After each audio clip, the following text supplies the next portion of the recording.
예, 녹화를 하면 여러분 컴퓨터에 녹화가 된다고 뜬다고 합니다. 아시겠죠? 오디오는요, 엔간하면 꺼 주시고요.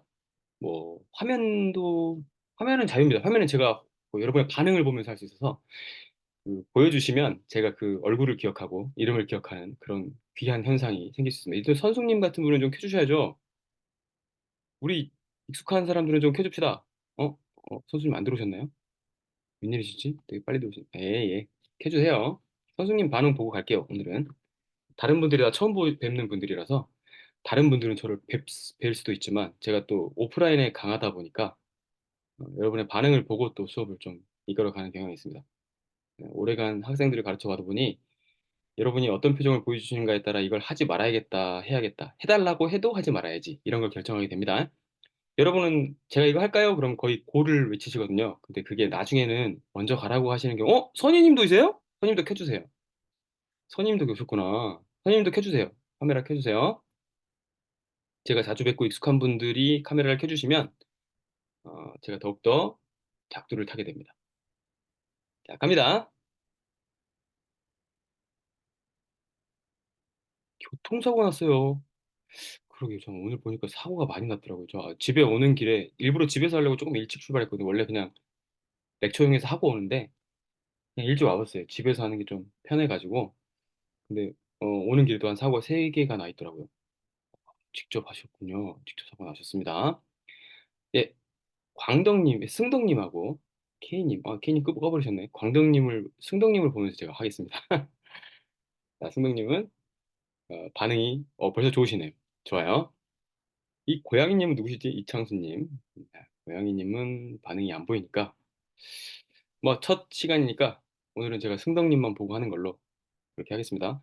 채팅창에다가 반응을 해주시면 됩니다. 기초반이 만들어진 이유는 뭐냐면요. 제가 수업을 해보다가 처음에 시작한 건 소액 내집이었습니다. 그런데 후에 톡으로 좀 이야기가 저한테 많이 왔어요. 이제는 저도 만나는 사람이 대중한테 공개된 사람이다 보니까 굉장히 연락들이 많이 오시거든요. 근데 질문하시는 것들이 경매가 아니라 아직 부동산을 모르시는 것 같은 거예요. 제 생각엔. 어, 경매는요, 이렇게 얘기하면 조금 마음이 상하실 수도 있는데, 부동산 하시는 분들 중에서도 조금 많이 해보신 분들이 오시면 좋은 곳입니다. 안 그런 분들한테는 실수할 가능성이 굉장히 높은 곳이라고 생각하시면 좋을 것 같아요. 이를테면 등기부를 분석을 조금 잘못하면 임차인이나 소유주가 굉장히 까다롭게 명도가 이루어질 것 같다는 것을 운으로 한두 번 피해갈 수는 있겠지만 계속 마주할 수 있는 상황이 될 수 있습니다. 어려운 상황을. 그리고 대출에 관련된 걸 잘 모르신다면 자기가 정책금리 대출을 받았는데 경매 경락대출로 뛰어들어서 DSR을 다 잡아먹었다든지 이런 상황이 생길 수가 있습니다.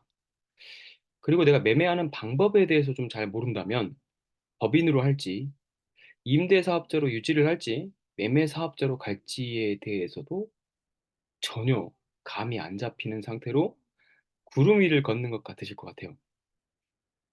그래서 제가 기초반을 만들어야겠다고 생각한 게 그 시점쯤이었습니다. 질문하시는 것에서 보통은 선생님들은 좀 알 수 있거든요. 그래서 여러분이 질문하시는 상태가 본인이 질문하시는 걸 본인이 부정하고 계신 것도 상당히 많고요. 아니면 그 질문에 이르기까지 다른 걸 좀 많이 알아야 되는 상태인 경우가 상당히 많았어요. 그래서 '그거를 먼저 해 드리자.'라는 생각이 들었습니다. 개인적으로 저는 오늘 제가 다루는 내용은 쪼끔 나중에 알아도 된다고 생각을 하는 편입니다만 그래서 처음에 커리큘럼은 제가 원하는 대로 짰겠죠. 경매 시작은 이런 거고요. 매각 결정 기일은 여기고요. 낙찰 받으면 이렇게 되시고요. 이런 걸 했단 말입니다. 그런데 여러분은 지금부터 이미 낙찰 후에 3년 동안 벌어질 일에 대해서 궁금해하세요. 근데 그게 해결이 안 되면 진입을 못 하겠다는 생각이 들었습니다. 그래서 2기 때부터는 이거를 제가 좀 반영을 할까 해요. 근데 이 아이디어는 다 누가 주신 거냐면 다 여러분이 주신 겁니다. 감사 일단 드립니다. 처음부터 설명드린 거 이거는 제가 기초반 1기 때하고 바꾼 건 없습니다. 다만 좀 더 복잡한 용어들이 있었는데 그건 좀 빼버리고 뒤에서 따로따로 연결해서 다루겠습니다.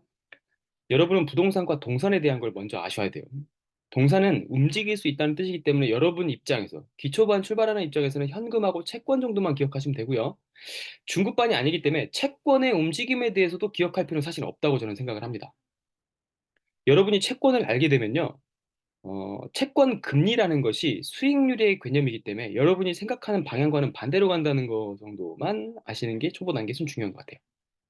채권 수익률이 높아진다는 얘기는 채권의 할인율이 높아진다는 얘기고, 채권은 자산으로서의 가치를 상실한다는 얘기가 되기 때문에 채권 가격이 하락했다는 뜻이 됩니다. 이게 이해가 안 되시는 단계가 기초예요. 그러니까 여러분은 동산에는 뭔가 종이처럼 표지된 것, 요런 것들, 비트코인도 마찬가지겠죠.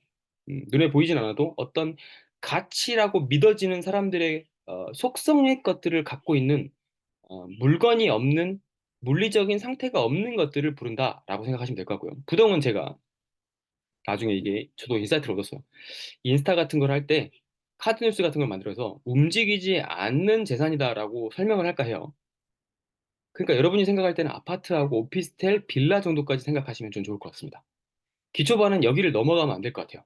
이 세 개 외에는 사실 기초반 때는 다 사시지 말라고 저는 얘기하고 싶습니다. 지금 여기는 기초반 가장을 한 기초반이 아니신 분들도 있습니다. 지금 여기 카메라를 켜주신 선생님 같은 분은 지리성 건부라는 닉네임을 쓰시는데, 나중에 여러분 채팅창에서 많이 나누시다 보면 이분은 한 중고수 정도의 대화를 여러분께 들려주실 거예요. 경험도 많으세요.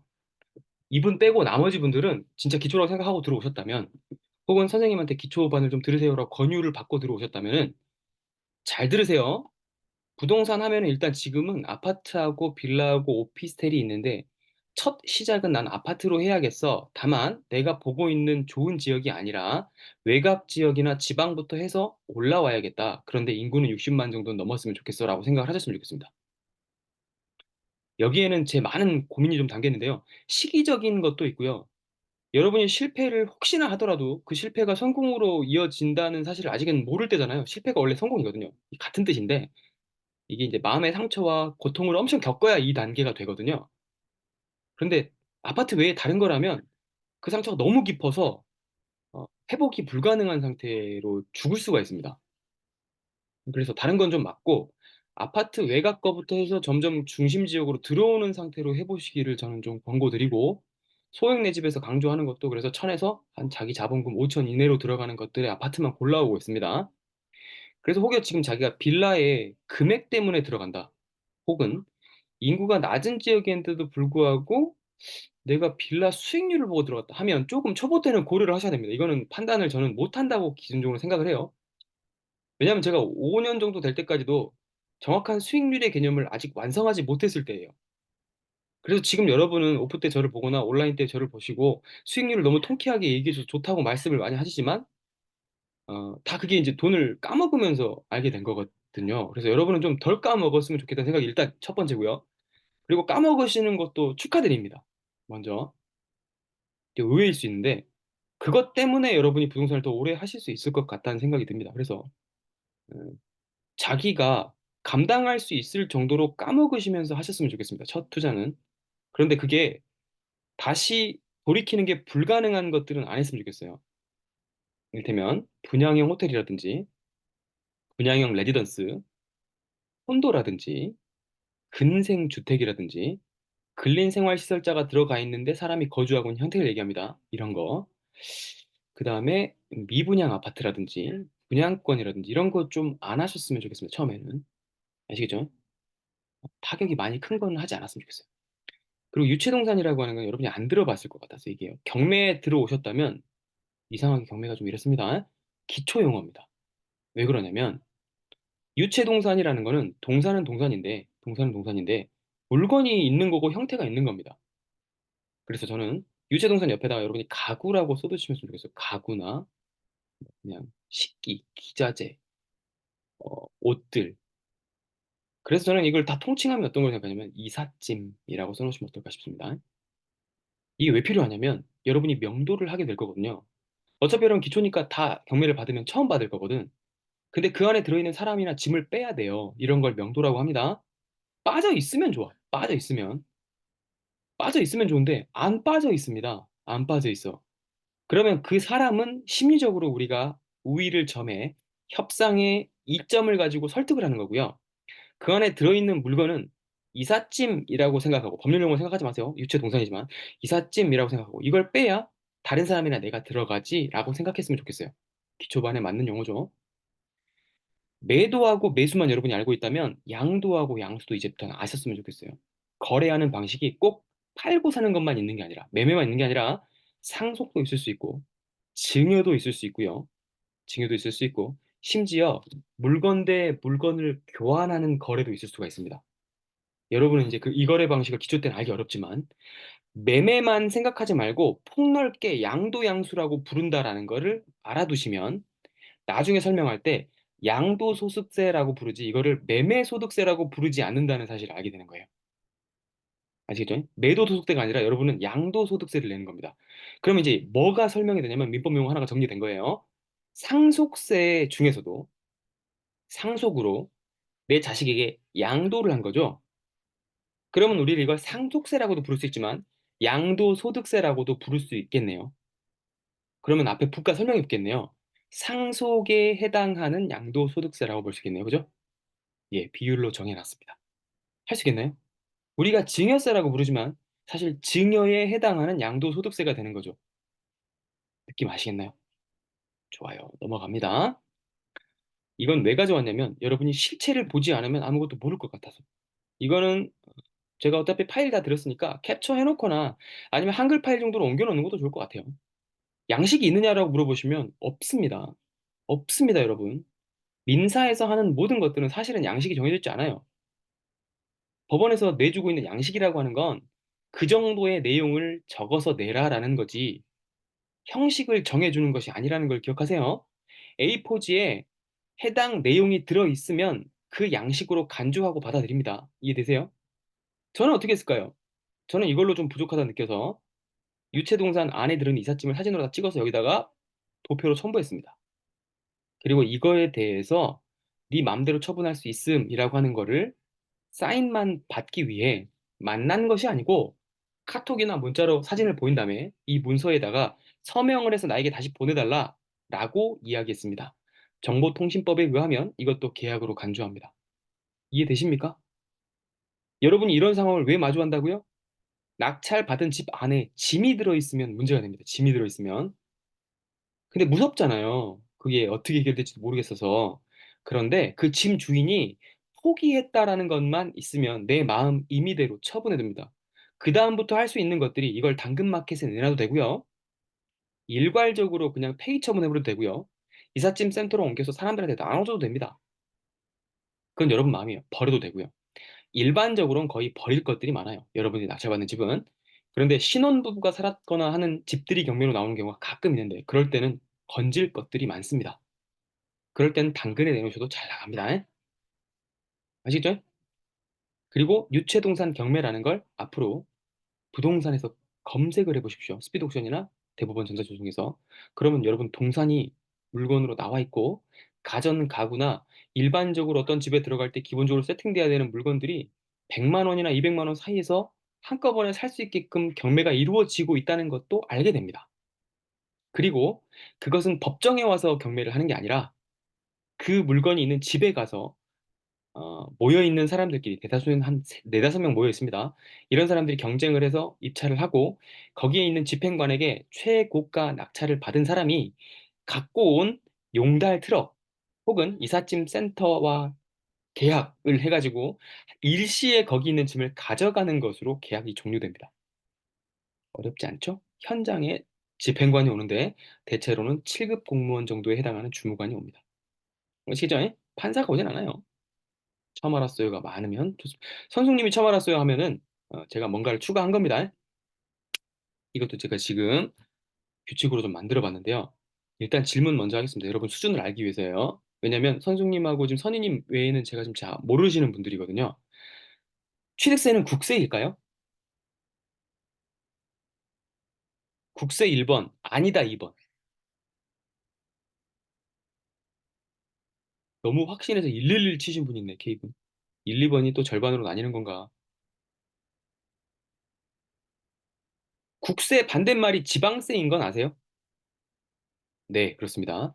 취득세는 여러분 지방세입니다. 그럼 오늘부터 차근차근 알려드릴게요. 경매하기 전에 왜 이걸 알아야 되냐? 별표 치세요. 별표 치세요. 취득세에 관해서 물어보고 싶을 때 여러분 전화 어디다 하셔야 되겠습니까? 주부가 가르치는 거 좀 이상할 거예요. 그냥 근본을 알려드리는 거거든요. 근본을. 아시겠죠? 그러니까 여러분이 어떤 지식을 배웠어요. 외웠어. 그걸 쓸 수 있는 게 아니에요, 현장에서. 그럼 현장에서 뭐가 필요하냐면요. 여러분이 전화를 어디에 해야 할지를 알고 하는 게 중요한 겁니다. 지금 구청이라고 대답하신 이창수 님이 정답을 말씀하신 겁니다. 지방세에 관련된 질문은 그 해당 부동산이 속해 있는 구청, 구청이 아닐 수도 있죠. 시청일 수도 있고요. 어, 읍사무소일 수도 있겠죠. 읍면사무소. 그러면 이건 뭐라고 표현하냐면 이런 거는 지자체라고 표현합니다. 지방, 자치, 단체의 약자입니다.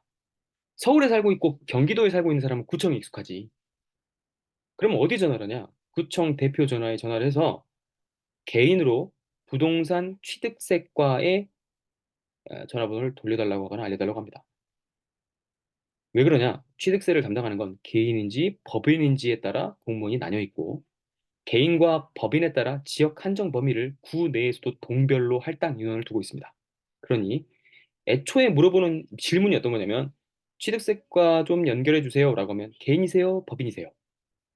동은 어디세요? 그러면 애초에 뭐라고 물어보면 됩니까? 마곡동 개인 부동산 취득세과 연결해 주세요. 하라면 세무 일과 이과가 될 수도 있지만 때에 따라서는 재산세 일과 이과가 될 수도 있습니다. 이해되십니까? 이거는 자치기 때문에 그렇습니다. 그러니 여러분이 질문할 건 뭐냐면 취득세에 대해서 궁금하다면 채팅창에 물어보시는 게 아니라는 겁니다. 여러분들 좀 뜨끔하시는 분이 있을 수도 있을 것 같아요, 여러분. 1,700명이 모여있는 6개의 채팅창에다 취득세를 물어보는 건 무의미한 짓이에요. 10월 달에 개정됐습니다. 3월 달엔 달랐고요. 작년엔 또 달랐습니다. 그리고 취득세 중간은 25년까지입니다. 그럼 25년 이후엔 또 달라지겠네요. 느낌 오시나요? 선생님들도 알고 있지 못해요. 저도 경매 물건이 정해질 때마다 취득세과 주무관에게 물어봅니다. 똑같은 곳에 전화해서 이렇게 물어봐요. 개인으로 부동산 취득을 할 건데 취득세과 주무관을 연결해 주시되 마곡동을 담당하시는 분을 연결 좀 해주시겠습니까? 버벅대지 않기 때문에 너무 자연스럽게 연결해 주시고 해당 물건이 대지인지 도로인지 혹은 주택 부속 토지인지에 따라 주택수에 산정되는지를 판단해 주십니다. 저도 이렇게 한다면 여러분도 지금 투자하고 싶은 물건이 생기셨다면 그렇게 하셔야 됩니다. 또 바뀌었을지 모르잖아요. 그리고 신문 기사에는 공시지가 1억 이하 매물이 이제는 1.2억이나 1.5억 이하로 상향 조정될 것이다. 라는 기사가 떴어요. 시행됐을까요? 안 됐을까요? 네, 제가 오늘 확인했습니다. 여러분한테 수업하기 위해서 6시 전에 17시 50분에 전화를 해봤습니다. 아직 안 됐답니다. 그리고 올해 2월부터 하기로 발표했던 법인 취득세 12% 중과 배제를 시행하고 있을까요? 안 할까요? 예, 안 하고 있습니다. 아직 입법을 바꾸지 못했다고 합니다. 왜? 이걸 주장하는 국민의힘 측이 소수당입니다. 다수당이 민주당이니까 바꿀 수가 없죠. 계류 중이라고 합니다. 이런 거를. 국회 입법이 통과되지 않는 현상을 법안이 계류되고 있다고 얘기합니다. 느낌 아시겠죠? 그럼 내년에 통과될까요? 그럴 리가요.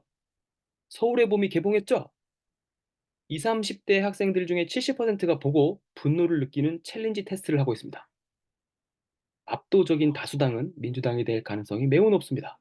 통과가 안 될 겁니다. 법인 투자를 원하시는 분들은 1억 이상을 사실 때는 반드시 취득세 12%를 고려하고 사셔야 됩니다. 아니면 주택에 대한 탄압이 좀 시작된다고 생각을 하셔도 괜찮을 것 같습니다. 그러면 상승기는 조금 더 멀어질 수 있겠구나라고 생각하셔도 되지만 정말 놀라운 현상은 민주당이 정권을 잡으면 항상 부동산이 폭등합니다. 염두에 두세요. 아시겠죠? 이 시기상으로 그래서 그런지는 잘 모르겠습니다만. 노무현 때 기억나세요? 하루 자고 일어나면 몇 배씩 올라. 기억나십니까? 문재인 때는 막았습니까? 이것만 보고 투자하시는 분들도 있더라고요. 그러니까 정치적으로 가라는 얘기가 아닙니다. 정책은 빡세고 굉장히 압박이 갈 텐데 시기상으로 그런 시기가 아닐 가능성도 있다라는 거를 고려해 두세요. 그러면 예측이라고 하는 게 얼마나 무의미한지를 아시게 됩니다. 기초반 때 가장 많이 흔들리는 게 뭐냐면 전문가라고 불리는 사람, 저 같은 사람, 이 하는 말이 굉장히 그럴듯하고 맞을 것이라라고 확정하시는 겁니다, 마음속으로. 그래서 제가 왜 기초반을 만들었냐면 그게 아니라는 걸 알려드리려고요. 아시겠죠? 노벨상을 받고 전 세계에서 가장 똑똑한 사람들만 모였다고 하고 학벌도 통제합니다. 심지어 출신 성분까지 통제하는 곳, 거기에 FOMC라는 곳이 있습니다. 전 세계 금리를 결정하는. 그런데 그곳에 있는 프리드먼 학파 쪽으로 가시는 분들이라든지 아니면 민주당 쪽의 학파인데 이름이 생각이 안 나네요. 두 학파가 싸우고 있었던 두꺼운 책을 탐독하고 여러분한테 블로그를 한 장 쓴 적이 있어요. 그런데 그분들도 한 번도 맞추지 못했습니다. 맞추는 학자가 나타났다고 할지라도 그 해당 정권에 해당하는 결정권을 가지고 있는 통수권자가 그 사람의 의견을 따르지 않았습니다. 그러니 인간이 하는 일은 여러분이 예측하는 건 무의미하다라고 저는 전달을 해드리고 싶네요. 그러면 싼지 비싼지는 어떻게 알아? 지금 어때요? 지금 어떤 것 같으세요? 싼 것 같으세요? 싸거나 싸지고 있는 시기입니다, 지금은. 이건 다 뭐냐면 인간의 욕망이 올려놓은 고점 대비로 판단을 하는 겁니다. 그럼 비싼 거 어떻게 판단해요? 저점 대비로 판단을 하는 겁니다. 에? 아시겠죠? 그 정도는 판단할 수 있잖아요. 지금은 사도 무릎 정도는 될 거다. 떨어지겠지만 여기서 더 얼마나 떨어지겠냐? 전세가하고 이렇게 붙어 있는데 이런 정도 생각을 하시면 되고 이건 지역별로 다 다르구나라고 판단하실 수 있는 정도까지가 기초반에서 할 일입니다. 그 이상은 아는 척 하시지 않는 게 좋습니다, 여러분. 아시겠죠? 아는 척 하시게 되면 어떤 일이 생기냐면 여러분에게 영향을 주는 수많은 유튜버들과 전문가들의 이야기를 그대로 하게 됩니다. 그 말은 굉장히 힘이 있어서 여러분에게 신념을 갖게 합니다. 그리고 많이 알지 못하는 상태에서 가진 신념은 가장 무서운 선택으로 이어집니다. 이걸 겪어보시고 아셔야 되는데 참 안타깝네요. 부디 겪어보고 하시기를 바랍니다, 저는. 그게 가장 세. 안 겪어보고 하시면은, 안 겪어보고 하시면 잔잔하게 가다가 무너지는 경향이 강해요. 안 모입니다, 자산. 여러분 삶의 목표를 어떻게 삼는지 잘 모르겠지만, 삶이라고 하는 건 자기가 일으킨 능력으로 현금을 갖게 되잖아요. 능력에 대한 반드시 현금이 부여되니까. 그 현금을 자산의 형식으로 바꿔놓는 거예요. 이게 부동산이 아니어도 돼요. 자산의 형식으로 바꿔두는 것이 경제적 측면에서의 삶의 인생입니다. 여러분이 가지고 있는 자산이라고 하는 게 지금 많지 않으시다면 그 과정을 아직 모르셨거나 이행을 지금 안 하고 계셨던 거거든요. 그러니 시기와 상관없이 자산을 늘릴 방법은 생각을 하셔야 되는데 늘리기 좋은 시기임에는 지금이 틀림없다라고 말씀을 드릴 수 있을 것 같습니다. 맞죠? 더 내려갈 수는 있겠지만 향후 뭐 1, 2년, 2, 3년 가겠습니까? 이해되시죠? 좀 더 길어질 수는 있어도 쌀 때 샀다가 모든 책의 결론입니다. 세상에 경제학에 관련된 모든 책의 결론입니다. 투자서. 쌀 때 샀다가 비쌀 때 파시면 됩니다. 비쌀 때는 뭡니까? 자기가 샀던 가격보다 2배 이상 올랐을 때를 비쌌다라고 정의하시면 제가 해왔던 투자에서는 별로 틀리지 않았던 것 같습니다. 토지는 2배가 넘기도 합니다. 토지는 자기 상상을 초월하는 거고 아파트 기준으로는 2배 정도 올랐으면 실현을 하시는 것도 저는 추천드립니다. 남들이 먹을 것도 남겨놓으시고. 이해되시죠? 눈이 생겼을 때 얘기해요. 눈이 생겼을 때. 예? 여러분이 뭐 지금 21년에 사신 분들 있을 거 아니에요. 그 눈이 없는 겁니다. 예? 그렇게 막 사람들이 열광을 할 때 들어가셨으면은 그거는 2배 오르려면 몇 년이 필요할까? 앞으로 인생 남은 거 다 필요할 수 있습니다. 반드시 기억하세요. 우리 5, 60년 뒤에는 없을 수도 있어요. 지금 여러분 중에 젊은 사람이 있을지도 잘 모르겠는데 20대여도 70살 아닙니까? 우리 50년 뒤에는 없을 가능성이 매우 높다는 사실을 반드시 투자엔 전제 놓으세요. 이거 기억해 놓으시면 좋겠 우리 유한하다는 걸 참 기억했으면 좋겠는데 이게 잘 안 되는 경우가 많아요. 저도 지금 나름 건강하다고 생각을 해서 제가 마치 영원히 살 수 있을 것처럼 지금 생각을 하거든요. 근데 그건 생각인 거고. 제가 기본 때 왜 이렇게 마인드를 많이 얘기하시는지 아시겠어요? 제 마음을 좀 이제 진정성이 전달이 됐으면 좋겠는데 이때 다져두지 않으면요. 여러분의 투자가 되게 방향을 잘못 갈 가능성이 높습니다. 그런데 그 잘못 가는 선택 하나하나가 타격이 굉장히 커요. 부동산은 고가성이라는 게 있어서요. 고가성. 고가성 뭐냐면 여러분이 1억이라고 하는 걸 되게 우습게 생각하시지만 300만 원씩 써도 3년 이상, 5년 가까이를 쓸 수 있는 돈입니다. 그럼 여러분이 어쩌면 여러분의 월급 정도를 한 5년 정도는 보장해 줄 수 있는 돈이 될 수도 있습니다.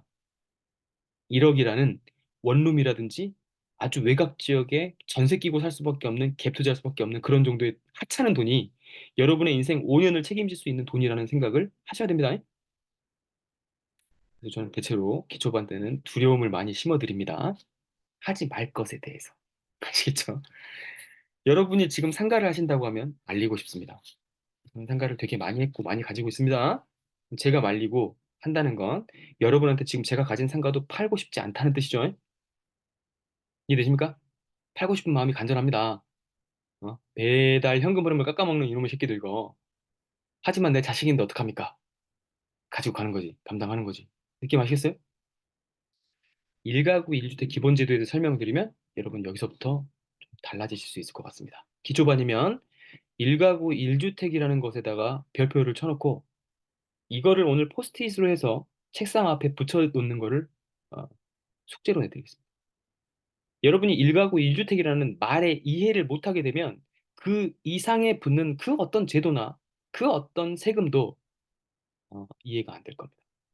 왜냐하면 1가구 1주택에 부여되고 있는 세금이라든지 여러 가지 제한을 알게 되면 그 이후에 부과되는 제한은 시기에 따라 상황에 따라 변할 뿐이구나라는 걸 알게 되거든요. 오케이? 좋아요. 그러면 최근에 10월 개정된 것 기준으로 그 시행령 기준으로 설명을 드릴게요. 1가구 1주택의 기본제도는 너희들이 주택 하나 사는 거에 대해서 내가 세금을 크게 매기지 않으마라고 하는 특별법이라고 생각하시면 돼요. 그래서 기억하기가 너무 쉬워. 1가구 1주택 1% 취득세라고 생각하시면 돼요. 111 외워주시나요? 이건 외우고 싶을 거야. 물론 지방세가 플러스니까 1.1입니다. 근데 1이라고 할게요. 이 디테일한 소수점 이하 자리 가지고 저한테 말하시면 안 돼요. 여러분은 기초반이기 때문에 이해해 드리는 것 자체가 목표지. 디테일한 숫자를 틀리고 맞고를 결정할 단계가 지금 아니에요. 아시겠죠? 자, 갑니다. 제가 왜 육구제도라고 말씀을 드렸냐면, 육구제도로 말씀드렸냐면, 좀 자극적이잖아요. 좀 기억이 쉽게 되라고. 육구가 기억이 쉽잖아. 근데 제가 사이에다가 1, 2, 3 끼워 놓은 거 보이세요? 네. 주택, 문재인 때부터입니다, 이건. 주택 가격에다가 세금을 얼마를 적용할지를 정해놨습니다, 이 사람들은. 6억 이하면 1%고요. 1주택이라도. 6억하고 9억 사이에 있으면 소득에 따라 막 다르고 뭐 여러 가지 다릅니다. 하지만 2라고 그냥 봐. 2라고. 뭐 2.5가 될 수도 2.3이 될 2라고 보세요. 틀림없을 겁니다. 2라고 보세요. 9억 이상이면 되게 비싼 집이라고 생각을 해. 그러면 서울 평균가가 10억 넘거든요. 그럼 서울 중위 아파트 가격 전체는 다 3%겠네요. 1주택이라도. 느낌 아세요? 그러면 서울에 나 1주택 사야. 서울에 1주택. 그러니까 난 취득세 1.1%야. 말 돼요, 안 돼요? 안 돼요. 서울에서 싼 아파트를 샀을 경우에는 1%를 낼 수 있지. 근데 서울에 6억이가 아파트가 이제 많지 않아요. 평수에 따라 다지만 국민평형이라고 하는 거를 32평이라고 여러분이 부르는 84 기준으로 생각해요. 84. 이 메모를 해놔요. 항상 여러분이 1가구 1주택 기본으로 잡을 때는 정부가 규정해 놓은 제도에 따라가셔야 돼. 법 기준을 국민평형을 59하고 84로 하는데 84가 한계점이야. 그러니까 기준은 뭘로 잡는 게 좋겠어요? 84 이하니까 84를 잡는 게 좋겠지. 그럼 이게 나중에 뭐에 영향을 미치냐? 여러분이 매매 사업자 할 때도 84를 초과하는 주택을 살 때는 부가세를 내야 됩니다. 면세가 안 돼요. 몰랐잖아, 이런 건. 모르면 당하는 겁니다. 4억 주고 샀으면 4천만 원이 세금이에요. 매매 사업자로 내도 큰일 날 뻔했죠?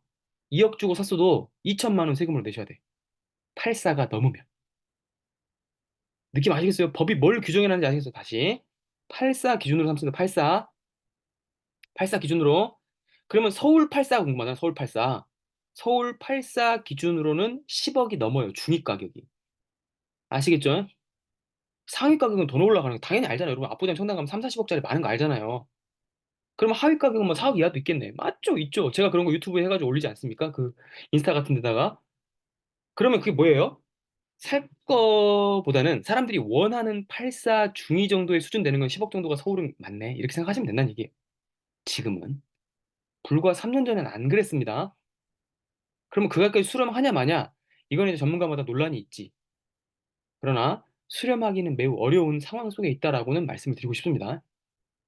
건축가로 여러분이 나눠주면 되는데 재개발이나 재건축을 여러분이 공부를 해보셨다면 지금 건축비가 450, 500으로 안 지어진다는 사실은 좀 아실 거예요. 이를테면 450에 계약을 했던 여러 구역들이 다 건설사가 소송을 걸어서 거부를 하고 있습니다. 건축 이행 거부를 하고 있어요. 그래서 700이나 800으로 올려달라고 얘기하고 있는 수준이고 현장에서 새로 추진하는 단계들은 9천이나 900이나 1000을 부르고 있으니까 건축비가 대략 2배 정도 상승을 했다고 생각을 하시면 될 것 같습니다. 그럼 땅값이 절반을 차지한다고 보더라도 서울이나 경기에 7억 이하를 짓기는 매우 어렵습니다. 지금 매우 어려운 상황이에요. 8사 기준 생각해보세요. 32평 평당 700으로 잡으면 32평이니까 한 3억 가까이 되지 않습니까? 2억 중반이나 3억. 그러면 땅값이 절반 정도 이상은 될 거니까 6, 7억 되는 게 맞지 않습니까? 생각을 해봤을 때. 싼 땅이라고 기준으로 했을 때. 서울 중심지야 뭐 3, 4천 가니까 여러분 1억 가는 데도 있으니까 그런 건 여러분 들어봐서 아실 거 아닙니까? 설득이 되십니까? 용납이 되세요?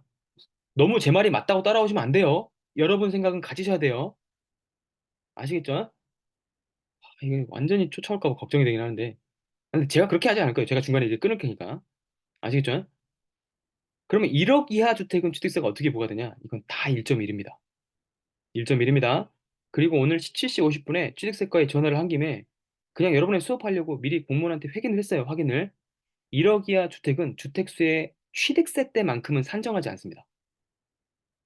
그러니까 채팅창에 여러분이 나한테 질문을 하는데 뭐라고 했냐면 나는 이미 1억 이상 주택을 가지고 있고 그 뒤로 1억 이하 주택이 좋다고 해서 개인으로 한 3, 4개 샀어요.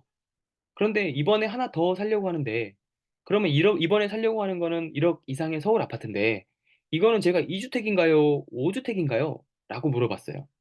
자, 이제는 바톤을 여러분한테 넘기겠습니다. 이거는 여러분 제가 이제 요약한 거 아시겠어요? 1.1, 1.3이니까 1로 봤고요. 1.1에서 3.5니까 2로 봤어요. 3.3에서 3.6이니까 그냥 3으로 봤습니다.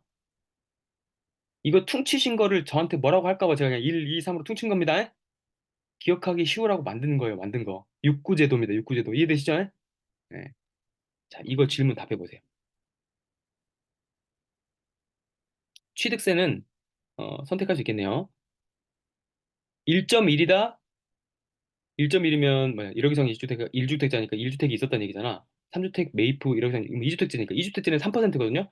2주택제는 3%예요. 그러니까 이걸 2주택으로 보느냐? 즉 3%냐? 아니면 앞에 1억 이하 3주택 매입했으니까 1, 2, 3, 4, 5, 5주택제잖아요. 그럼 12%냐? 3% 1번, 12% 중과세 맞는 거 2번. 1, 거의 1. 나머지도 있잖아요, 지금. 지금 3명만 있는 거 아니잖아. 빨리 대답해. 넘어갈 수 없어. 왜 그런지 알아요? 제가 이걸 왜 가르치는지 알아요? 여러분 경매 들어오기 전에 이것부터 궁금해 하시는 분이 너무 많아요. 입찰특강 가보면 다 이거 질문합니다. 그리고 그 다음 질문이 뭔지 알아요? 대출이에요. 그 다음 2강이 그래서 대출이에요, 여러분. 여러분 DSR도 모르고요. 정책금리를 모르고 들어오십니다. 엄청 후회합니다. 여러분이 디딤돌이나 보금자리나 신생아 대출을 받으셨으면 두 번째 주택부터는 투자 형식으로 접근하시면 안 돼요. 대출로 하시려고 하시면 안 돼요. 아시겠죠? 정책적 혜택을 30년 이상 보겠다는 얘기는 정부에서 네가 두 번째 주택은 투자로 사지 말라는 뜻을 함의하고 있는 겁니다. 그걸 모르고 들어오신 분이 꽤 많아서 오래 생각하시다가 이명경님은 내가 봤을 때는 I형이에요. E형이 아니야. 굉장히 깊은 고심을 하신 다음에 결정을 내셨으니까 I하고 아마 J형일 것 같아요. 그래요? K님? K님은 이름 좀 바꿔줘. 이름이 뭐야? K인가? 크. 자, 크님은 저도 I인데가 진짜 I인 건 아니죠? 칠드런 아니죠? 네, 알겠습니다. 성민님. 성민님도 I형이네요. 아, 바꾸는 거 몰라요? 아, 괜찮아. 나중에 하세요. 이게 중요한 건 아니니까. 본질은 1번이 많았네요. 1입니다. 취득 때는요, 주택으로 취급하지 않습니다. 국토부의 해석이 더 저는 재밌었습니다. 1억 이하 주택에다가 세제에 대한 규제를 걸잖아요. 그러면 1억 이하 주택의 거래량이 70% 감소한답니다. 그러니까 10건 거래되고 있었다면 3건밖에 거래가 안 되는 형태로 바뀌거나 아니면 제로가 되는 지역이 거의 대부분이라고 합니다. 그러면 여러분, 너도 나도 1억 이하를 막 살려고 했던 21년, 22년 미친 장을 한번 생각해 보세요. 잘못된 선택인 거 아닙니까? 그러니까 여러분 1억 이하를 고르실 때는 제가 하는 규칙을 잘 삼으세요. 기초반 때 배우셨으니까 선생님 대답하세요. 내 돈 순수하게 1,000만 원이 들어갔잖아요. 그럼 수익률이 한 달에 얼마 남으면 되죠?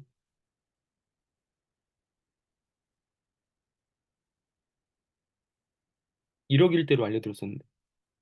12%. 그렇지. 선임 퍼센트로만 얘기하지 마. 아니, 얼마. 직관적으로 돈으로 얘기해봐. 내 손에 얼마 떨어져야 돼. 네, 10 떨어지면 됩니다. 1억이면 100 떨어지면 됩니다. 이게 12%입니다, 여러분. 12%를 이길 수 있는 금리 있으면 나오라고 하세요. 그런데 경매에는 가끔 20%, 30%가 나오기도 한단 말이에요. 보증금 메꾸면. 그러니 남들이 뭐라 하건, 남들이 뭐라 하건 내 기준을 10 정도는 잡아놓고 가십시오. 그래야 노력하고 수고한 대가에 대한 만족이 생깁니다. 여러분이 5나 3으로 놓고 일반적인 수익률로 접근을 하시면 경매로 한 걸 후회하게 돼요. 그럴 걸 부동산에 그냥 살 걸. 쓰레빠 끌고 나가서 살 수 있는데 뭐하러 내가 이 짓을 했나? 자괴감이 드네. 박근혜가 했던 일기를 쓰시게 됩니다. 자괴감이 드시게 될 겁니다. 아시겠죠? 두 번째 레벨입니다. 이건 레벨 한 3 정도는 돼야 될 것 같아. 취등록세라고 부르니까 여러분은 등록세하고 취득세를 구분하지 못해. 선생님은 가능할 것 같고 선생님은 가능할 것 같아. 재수업 때는 이건 맨날 얘기하니까. 실내로 갖고 와서 보여드렸죠? 고지서? 예, 선생님은 고개 끄덕이니까 아는 거고. 다른 분들 얘기해 보세요. 취득세하고 등록세가 어떻게 다릅니까? 주관식입니다. 이거 어떨 때 사용하는지를 모르면 여러분이 셀프 등기를 칠 수가 없어요.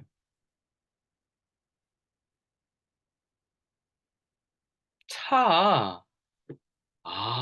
이렇게 판단할 수도 있겠구나. 역시. 맞습니다. 차는 취득세 안 냈나요, 창수님?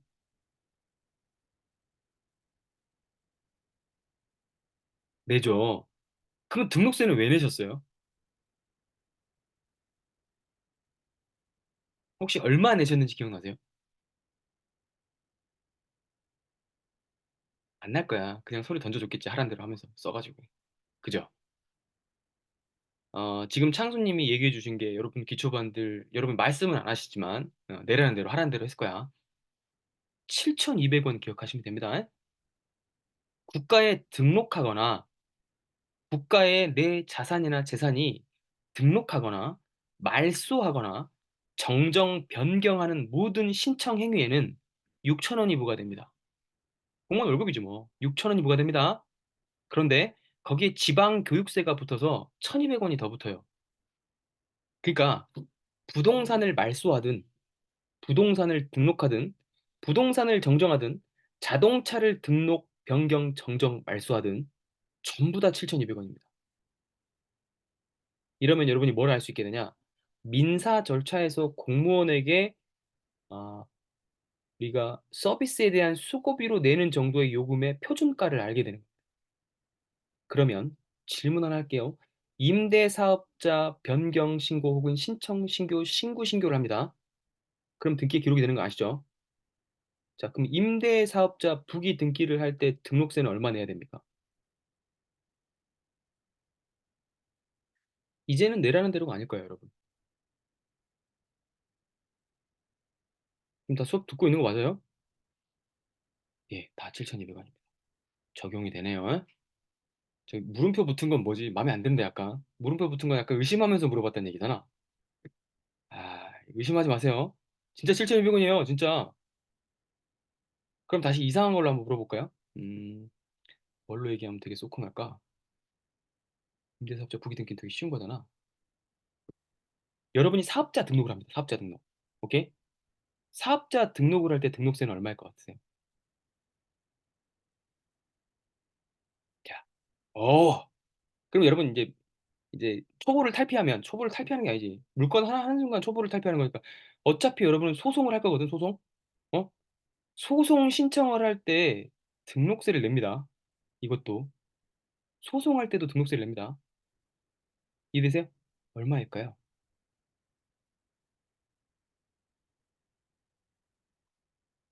소송에서 등록 면허세가 필요한, 그러니까 어떤 서류에 등록을 하거나 그걸 뭐 지우거나 하는 행위가 필요한데 이 행위도 똑같이 7,200원입니다. 그럼 여러분이 사업자 변경을 할 때 상호를 바꾸고 싶어. 지금 제가 주식회사 질부 이런 회사를 갖고 있어요. 그럼 질부를 내가 졸부로 바꾸고 싶어. 졸부로. 얼마 내야 될까요? 7,200. 좋아요. 신났네, 이제. 신났네. 예, 좋아요. 여러분이 아는 모든 관청에서 하는 신고 행위나 등록 말소 행위는 다 7,200원입니다. 그럼 건수가 3개면 얼마일까요? 아, 이거 어려워. 이거 어렵죠, 이거. 건수가 3개면 얼마일까요? 야, 2만 천 바로 나와. 최두 형님 계산 빨랐습니다. 좋아요. 좋아요.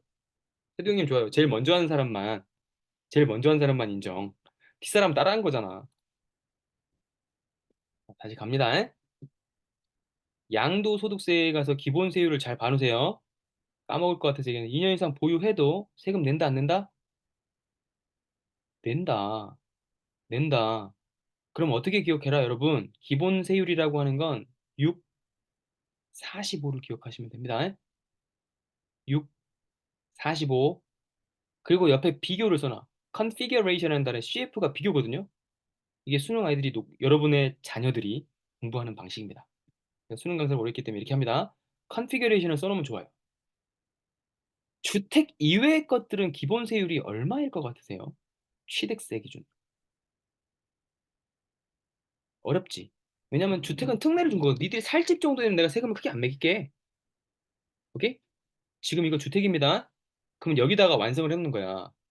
주택 이외의 것은 기본이 4.6이야.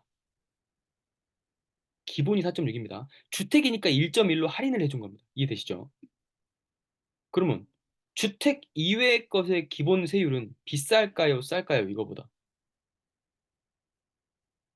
네, 당근 비싸겠죠, 당근. 오케이? 1억 5천 초과하는 정도에서 한 45% 정도 됩니다. 비싸집니다.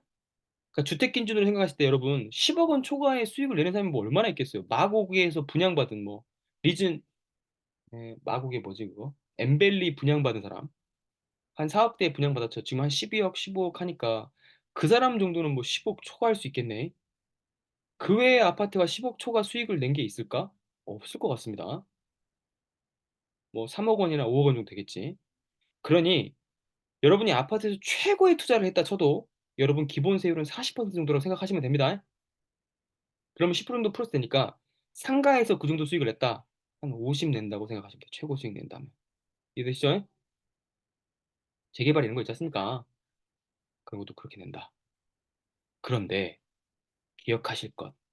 주택이 여러 채가 아니고 한 채만 가지고 있었거나 한시적으로 한 채만 갖고 있었던 사람, 그러니까 일시적으로 두 개인 사람, 3년 동안 두 개인 사람, 지금 2년에서 3년으로 조정됐으니까 3년 동안 두 개인 사람이거나 원래 한 개만 있었던 사람은 기본 세율도 적용받지 않고 비과세가 됩니다. 그러면 여러분한테 제가 적용드릴 방법은 기초반이잖아요. 경매가 좀 익숙해지기 전까지 여러분은 뭘 하셔야 되면 그냥 전부 다 타자로 치세요. 한시적 1가구 2주택을 쓰세요. 그냥 이거는 그냥 정해주겠습니다. 그냥 답이야, 답. 손해를 보고 싶지 않으신 분들은 한시적 1가구 2주택 비과세 제도를 활용하세요. 한시적 1가구 2주택 비과세를 사용하세요. 조건 쓰십시오. 조건 쓰십시오. 첫 주택 구입 후, 첫 주택 구입 후 1년째 되는 날 2주택. 두 번째 주택. 1년째 되는 날. 1년 이내에 사면 안 됩니다. 1년 지나고. 아니, 그러니까 딱 1년째 되는 날에 이렇게 계약 맞춰가지고 1년째 되려 그러면 한두 달 전에 부동산 돌아보면서 좋은 거 구해. 그래서 날짜를 그 날짜 하루 뒤로 구해 그냥. 오케이? 그럼 난 주택이 몇 개 지금? 두 개잖아요. 두 개잖아요. 그럼 비과세가 안 되죠? 안 되잖아. 원래는 안 되는 게 맞잖아요. 그런데 두 번째 산 거 말고 첫 번째 산 거는 3년 이내에 팔면 비과세입니다. 그러니까 지금 제가 어떻게 했냐? 1년이 지났네요. 그럼 두 개가 됐죠? 이거 1, 2, 3의 법칙이에요. 이거 외우게 하려고 그런 거. 아까 6구 법칙 너무 쉽죠? 1주택일 때도 6억, 9억. 좋아. 그럼 이것도 바꿔볼게. 1주택을 샀네요. 1년이 지났네요. 그러면 2주택이 됐네요. 1년 지나고 2주택이 된 다음 상태에서 맨 앞에 있던 주택을 3년 내에 팔면 되네요. 1, 2, 3의 법칙입니다. 원래 2년 내였어요. 3년 내로 바뀌었어. 개정됐어. 그러니까 매번 이렇게 개정이 된다니까. 그러면 비과세예요. 그러면 여러분은 주택을 질문입니다.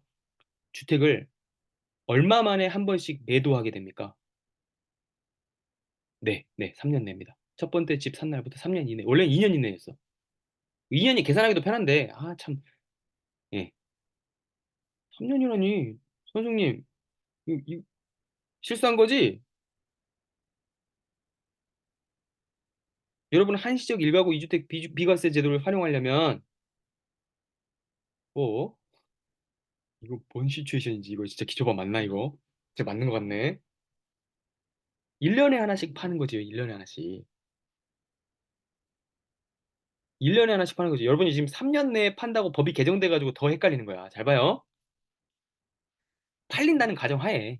여러분이 싸게 샀어야지 그냥 싸게 팔지. 시세에 팔면 안 팔려요, 1년 동안도. 좋은 지역, 사람들이 많이 사고 싶어 하는 대단지를 싼 가격에 샀어. 지방이라도. 그러면 바로 팔릴 수도 있잖아요. 최저가에 내놓으면 네이버에 만약에 3억이 올라와 있는데 내가 2억 5천에 내면 안 팔릴까요? 한 명은 생기겠지. 느낌 아세요? 좋아. 갑니다. 1주택 샀죠? 1년 뒤잖아. 1년 뒤에 샀잖아요. 이거 계산 이렇게 해야 편해? 23년 1월에 샀어요. 그러면 24년 1월에 샀어. 오케이? 그럼 두 개 됐잖아요, 두 개. 근데 맨 앞에 거 3년 이내면 팔면 되잖아. 오케이? 그럼 25년 1월이 됐어요. 그럼 앞에 있는 거는 비조정 지역일 경우에는 보유 2년만 하면 양도세 비과세죠? 근데 지금은 조정 지역이 없잖아요. 조정 지역 지금 송파하고 서초하고 용산인가밖에 없잖아. 나머지 다 비조정이에요. 여러분, 그 옛날에 조정 지역이 전부 다일 때 생각하면 안 됩니다. 그러니까 지금 자꾸 바뀌어. 세상이 자꾸 바뀌니까 여러분이 지금 헷갈린다고. 투기 과열지구 막 그 과열지구 막 그런 게 조정지역이야. 그게 다 조정지역인데 지금 세상은 여러분 조정지역이 아예 없다고 생각하시면 돼요. 어차피 여러분 용산이나 강남이나 못 사잖아. 여러분 용산구 강남구를 어떻게 사? 그러니까 조정지역이 지금은 없어요. 여러분이 살려고 하는 물건에는. 이해됐어. 정정 좋아. 이름이 정정님이셔. 존경합니다. 네, 정정님. 네, 정정님이 이해하셨으니까 여러분 다 이해하시는 걸로. 다시. 여러분이 앞으로 살려는 모든 주택은 사실상 다 조정지역이 아니에요. 규정할게요. 귀초반 들어왔는데 여러분이 용산, 서초, 강남, 송파 이런 데를 샀을 것 같지 않아, 내가 보기엔. 그런 분은 기초가 아니에요, 이미. 거기 하나 샀다는 이유로도 이미 고수예요. 이해되세요? 옐스 아파트 살고 있는 사람이 강의를 들으러 오면 안 돼. 그거는 그거 한 개를 더 사고 싶은 사람이 돼야지. 느낌 오시겠죠? 좋아요. 아니라는 가정하에 말씀드리는 거예요. 여러분은 이제 전국이 다 비조정 지역이에요, 지금. 조정지역 한 개도 없어. 그럼 어떻게 활용을 하시냐면, 하나 샀네? 1년 지나서 하나를 더 샀네? 다음 연도에 팔면 맨 앞에 건 비과세라니까? 그럼 여러분이 투자를 잘 하신다면 1년에 한 개씩 자꾸 사고 파는 거야. 샀다 팔고 샀다 팔고. 그래 내가 말하는 거야. 내가 말합니다. 기초반 여러분 귀를 열고 들어요. 여러분이 수업을 겁나 많이 들을 거예요. 왜냐면 전문가가 너무 많아. 그리고 하필 우리나라에서 제일 잘하는 사람이 발품부에 싹 다 모여 있어요. 아피체인징에. 그럼 들으면 어때요? 휩쓸려 여러분은. 그분들은 다 그걸로 돈을 벌었잖아. 그럼 이렇게도 해보고 저렇게도 해보고 싶죠. 제주 부자님 짧은 기간에 부자 됐잖아. 매매사업자 막 하고 싶잖아. 여러분이 1년에 두 개를 사고 팔 수 있는지를 먼저 생각을 해봐. 잘 생각을 해봐요. 자기 인생을 돌이켜봐요. 1년에 한 개 사기가 어려워요, 쉬워요? 어려워요. 여러분 기억하세요. 다시. 내가 이 마인드를 고쳐주고 싶더라고. 입찰반 때 제일 질문하시는 분들이 뭐냐면 이것저것 사고 팔면 세금이 너무 어렵고 막 취득세가 너무 어렵고 이러더라고. 그런데 여러분 1년에 하나 사고 하나를 파는 일이 쉬운 것 같으세요? 레알? 이거 어려워요, 진짜. 어려워. 그러면 여러분은 지식이 쌓여가는 2년은, 최소한 2년은 투자하세요, 2년은. 2년 공부하는 동안 하나는 사고, 하나는 팔고, 지금 무주택이라면 일단 한 개부터 사고, 1년 뒤에 한 개를 사고, 그러면서 그러면서 얘가 2년이 될 다음 연도에 얘를 팔고 하나를 더 사는 거예요. 이게 쉬울까요? 어려울까요? 어려워요. 여러분 지금 4개 거래를 한 거야 사실은. 거래가 4 개야 거래만으로 치면. 그런데 무슨 매매 사업자입니까? 여러분 중에 매매 사업자 등록을 하겠다는 사람이 들으면 저는 좀 한탄스럽습니다 마음속으로. 말은 잘 못하지만. 기초반 때 무슨 매매 사업자입니까? 여러분이 지금 한 분기당 3 개씩 사고 팔 수 있는 사람이 저는 아니라고 생각을 합니다. 엄청 잘하시는 분도 자기 본업이 바빠요. 저는 전문 투자자인데도 본업이 바빠서 사고 팔 시간이 없는데 여러분이 어떻게 그렇게 사고 파는 거예요? 사기만 해 사기만 그냥. 파는 건 나중에 팔고. 이 정도 이런 마인드면 괜찮아. 근데 여러분이 매매 사업자를 하려면 계속 사고 팔고 파는 거가 목적인 게 매매 사업이에요. 사기만 하는 건 임대 사업으로 가시는 거야. 그걸 10년 동안 팔지 말아야 되거든. 그럼 여러분 승률이 높아지는 게임은 어딜까? 저는 기초반 때 바지라고 얘기하고 싶습니다. 여러분이 임대 사업자 쪽으로 가시는 게 승률이 훨씬 높습니다. 이 말이 지금은 이해가 안 될 수도 있어. 매매 사업자는요, 여러분 중에 단타치기를 엄청 좋아하는 주식 고수들 느낌의 영역을 가지고 계셔야 돼. 주식처럼 저가도 아닌 것, 시장에 내놓는다고 바로 팔릴 가능성도 그게 높지 않은 거를 가지고 여러분이 1년에 4건, 5건 이상을 거래를 할 수 있다라고 스스로를 판단을 하셨다면 그 근거가 있어야 돼요. 내가 어떤 일을 그렇게 해본 적이 있거나, 내가 프로젝트 5개를 연속해서 굴려본 적이 있거나, 내가 대기업에 있을 때 매매 순환을 막 해보거나, 유통업체를 막 신세계에 다니셨던 분들 같은 경우에, 매장을 한 5개씩 내가 해본 사람이야. 그러면 그 정도의 빡셈을 자기가 알고 있죠. 어느 정도 준비해야 되는지를. 해본 사람은 해도 됩니다. 아닌 분들은 매매 사업자 안 맞습니다. 이렇게 규정해드리는 게 좋더라고. 기초반 들으면 하지 말라는 얘기가 더 많대. 그래서 싫어하는 분들도 계십니다. 그런데 미래가 뻔히 보이는데 왜 어떡합니까? 알려드려야지. 여러분이 매매 사업자를 할 단계는 아니다. 만약에 기초반에 자기 들어왔는데 자기는 매매 경험이 1년에 한 3, 4건 있어요. 그분을 하셔야 돼. 매매 사업자. 추천합니다. 아니 자기 과거 경험과 기록을 가지고 얘기를 하고요. 부동산이라는 고가성이 있는 거는 여러분이 한 번 선택하는 그 확률이 너무 낮아요. 그러니까 저한테 수업 들었던 사람들은 지금 낙찰받은 사람 거의 절반이 넘어요, 개인적으로. 공투까지 들어가시면 100%다 투자를 해보시는 것 같아요. 왜 그렇게 될 수 있냐면, 어, 마인드 쪽으로 얘기를 많이 해서 그런 것 같기도 하고, 저도 잘 모르겠어요. 잘 모르겠는데, 아마 여러분이 하지 말 걸 잘 피해갈 수 있지 않아서 그럴까 싶습니다. 하지 말 거를 다 빼고 나면 할 게 남거든요? 그럼 뭐부터 해보냐면, 일단 할 수 있는 거 한 개부터 해보는 거지.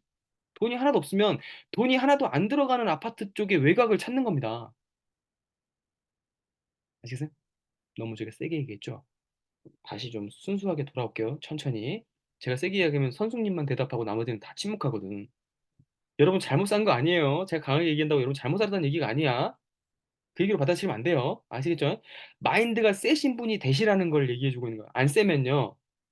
어, 사실상 아무것도 안 됩니다. 돈이건 뭐건 여러분 경력이라든지 뭐 될 수가 없어.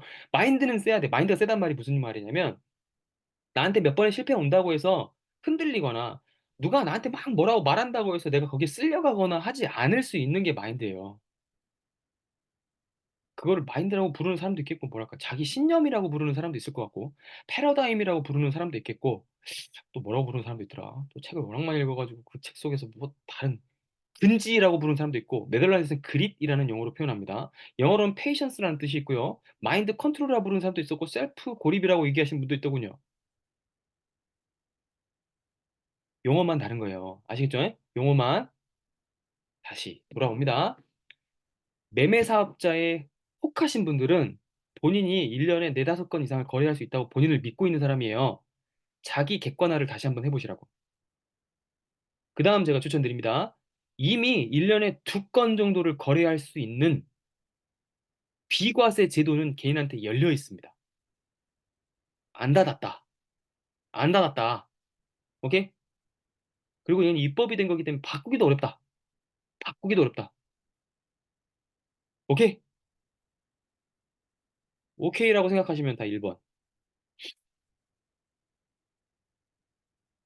다 동의하지 않아. 뭐 익숙한 이름들만 동의하는 것 같아, 지금. 좋아, 강요할 수는 없으니까 동의하는 사람들만 끌고 가볼게요, 한번. 아시겠죠? 지금 1번이라고 누르신 분들은 반드시 써내세요. 한시적 1가구 2주택 비과세 제도를 통해서도 1년에 거래 2건을 할 수 있다. 2년 비과세 요건 충족하는 동안 거래는 4건이 일어난다. 이걸 연속해서 여러분이 3년을 하시면 6건의 거래가 일어납니다. 여러분이 1년에 2건 거래가 얼마나 어려운지를 경험을 하시면 선생님들이 뭐 1년에 거래를 저 같은 경우도 많이 하죠. 10건 이상 하는데 그건 이제 전문적인 사람이 된 겁니다. 다른 본업이 없는 거예요. 그거밖에 할 일이 없는 거지. 여러분 본업이 있는데 만약에 여러분이 10건을 거래하고 5건 이상을 거래한다. 그러면 여러분은 회사에서 위험할 가능성이 매우 높습니다. 내가 사장이면 그런 사람 안 쓸 것 같아요. 그지? 거의 넋이 나가 있는데 뭐. 관둬야지. 자, 그리고 25년까지는 왜 매물이 계속 많이 나오는지에 대한 얘기를 해볼게요. 여러분은 중과라는 말도 어렵잖아. 중자가 무겁게 부과한다는 뜻이에요. 거의 2배 부과하는 게 무겁게 부과하는 거야. 4인 사람한테, 4%낼 사람한테 8 내라고 하는 거야. 10 낼 사람한테 20 내라고 하는 게 중과입니다. 2라고 생각하시면 돼, 곱하기. 공무원들이 숫자를 싫어하는지 거의 되게 단순하게 정해놔요. 5, 10, 15, 20으로 용적률 가는 거 봤죠? 애매해, 진짜. 여러분, 상가, 월세 산정 수익률 생각할 때 그거 보증금 계산하는 방법 제가 얘기해 드렸죠? 안 했나? 그러면 그냥 흥미롭게 얘기할게요. 여러분, 상가 보증금이 임대차 보호법에 적용이 됩니다. 주택은 아니고 상가 임대차 보호법에. 근데 보호 기준이 월세 곱하기 100이에요. 월세 곱하기 100. 월세 곱하기 100. 그럼 내가 100만 원 낸다. 월세를 100만 원. 월세를 100만 원 낸다. 그러면 나는 얼마짜리 보증금을 가지고 있는 사람인 겁니까? 1억이죠. 아니, 월세 곱하기 100은 할 수 있죠? 이거 나 외롭게 할 거야? 여러분, 이거 100만 원 곱하기 100이 1억인지 모르면 나가. 그럼 기초반도 아니야, 그럼. 산수를 못하는 거잖아. 초등학교를 다시 가야 돼. 다시 갑니다. 그러면 월세 100만 원 내는 상가 주인 있잖아요. 월세 100만 원 내는 상가 주인. 엄청 부자입니까? 아닌 것 같지 않아요? 아니, 월세 100만 원 내는 정도는 부자는 아닌 것 같잖아요, 느낌이. 그죠? 그죠? 그런데 보호 대상일까요? 아닐까요? 아니에요. 보호 대상이 아니야. 최우선 변제 대상이 아니야. 그럼 50만 원 내는 사람은요? 50 곱하기 100 하면 5천만 원이죠? 보호 대상 아니에요.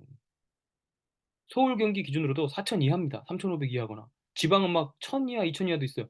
여러분이 잘 찾아보시면 그러면 택도 안 되는 월세를 내는 사람, 즉 30만 원, 20만 원 내는 사람만 최우선 변제를 보호해주겠다는 얘기 아닙니까? 정말요라니 물음표가 3개네요. 예, 진짜예요. 여러분 이거 알면 다 놀라세요. 대학력 문제 아니에요. 여러분 상가는 대학력을 갖기가 쉬울까요? 어려울까요? 참 기초반이겠지. 기초반 대학력 모르. 대학력 안다 1번. 대학력 안다 1번 나. 주택 대학력. 아, 대학력 나 알아. 그래 나름 공부했어. 뭐 건부 건기 뭐 들었어. 그래도 들어서 대학력이라는 거 알아. 좋아요. 상가 대학력 한번 생각. 주택 말고 상가 대학력. 봐봐, 이거 질문하면 또 모르는 거 아니야?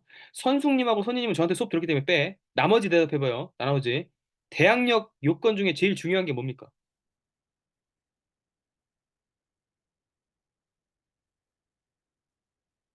여러분 안다고 하는데 거의 모르더라고.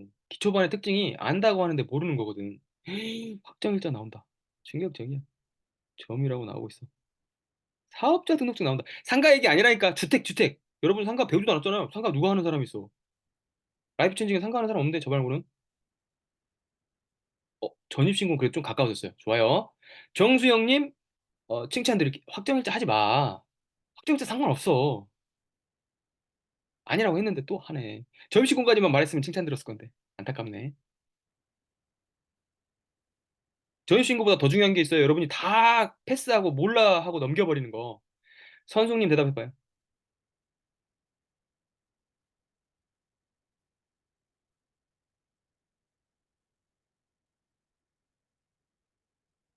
어?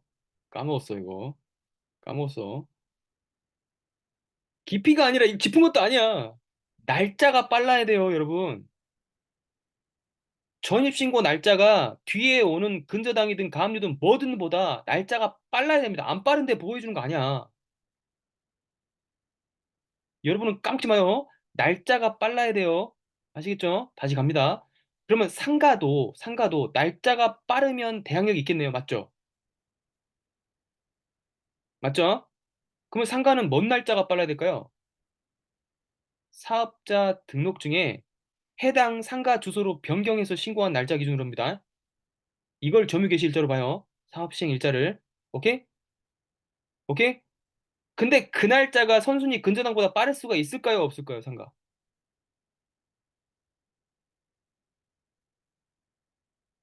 야, 수행님은 좀 아시네. 당연하지. 상가는요, 여러분, 상가는 전세 제도가 있나요, 없나요? 상가를 전세로 들어가는 사람 못 봤죠? 그럼 전세권이 없다는 얘기네. 그럼 앞에 다 근저당이 잡혀 있다는 얘기잖아, 상가는. 이해되세요? 그럼 어떤 경우만 대항력이 있냐? 통으로 그 상가를 자기 현금 다 내고 알짜로 갖고 있는 사람한테 임대차 들어갔을 때만 대항력이 있는 거예요. 이해되시죠? 근데 그런 상가가 없어. 그러니까 상가는 대항력은 의미가 없어요. 최우선 변제만 의미가 있는데 그 최우선 변제도 30이나 50 내는 사람이요. 500에 30, 500에 35 이런 사람만이야. 500 플러스 곱하기 100이니까 3천만 원. 3,500만 원. 이게 최우선 변제 대상이야. 대상이 거의 없겠네요. 그래요. 거의 해당 안 되겠네요. 저렇게 나오면 됩니다. 오늘 꼭 찾아보세요. 다시 돌아와 이제. 너무 멀리 갔어. 제가 말하다가 몰입하면 너무 깊이 멀리 가버려요. 돌아와. 기초반인 걸 깜빡했어. 지금 되게 멀리 가버렸어요. 지금 대답 너무 잘해가지고 컴백 컴. 야, 다 돌아와. 뭐 하다 말았지? 봐요. 다주택자 양도소득세를 중과하고 중과 배제하고 유예했다 이런 뜻이 뭐냐면 중과했던 제도를 잠깐 없애줄게 하는 거를 25년 5월 9일까지로 연장해 놓은 겁니다. 그러면 다주택자들이 지금 주택을 판다 해도 원래 플러스 20%, 플러스 30% 이렇게 됐던 거를 안 받게 된다는 얘기예요. 오케이? 자, 조정지역 3주택 이상인 사람이 얼마나 핍박을 받는지 생각해봐요. 잘 봐요. 잘 봐요.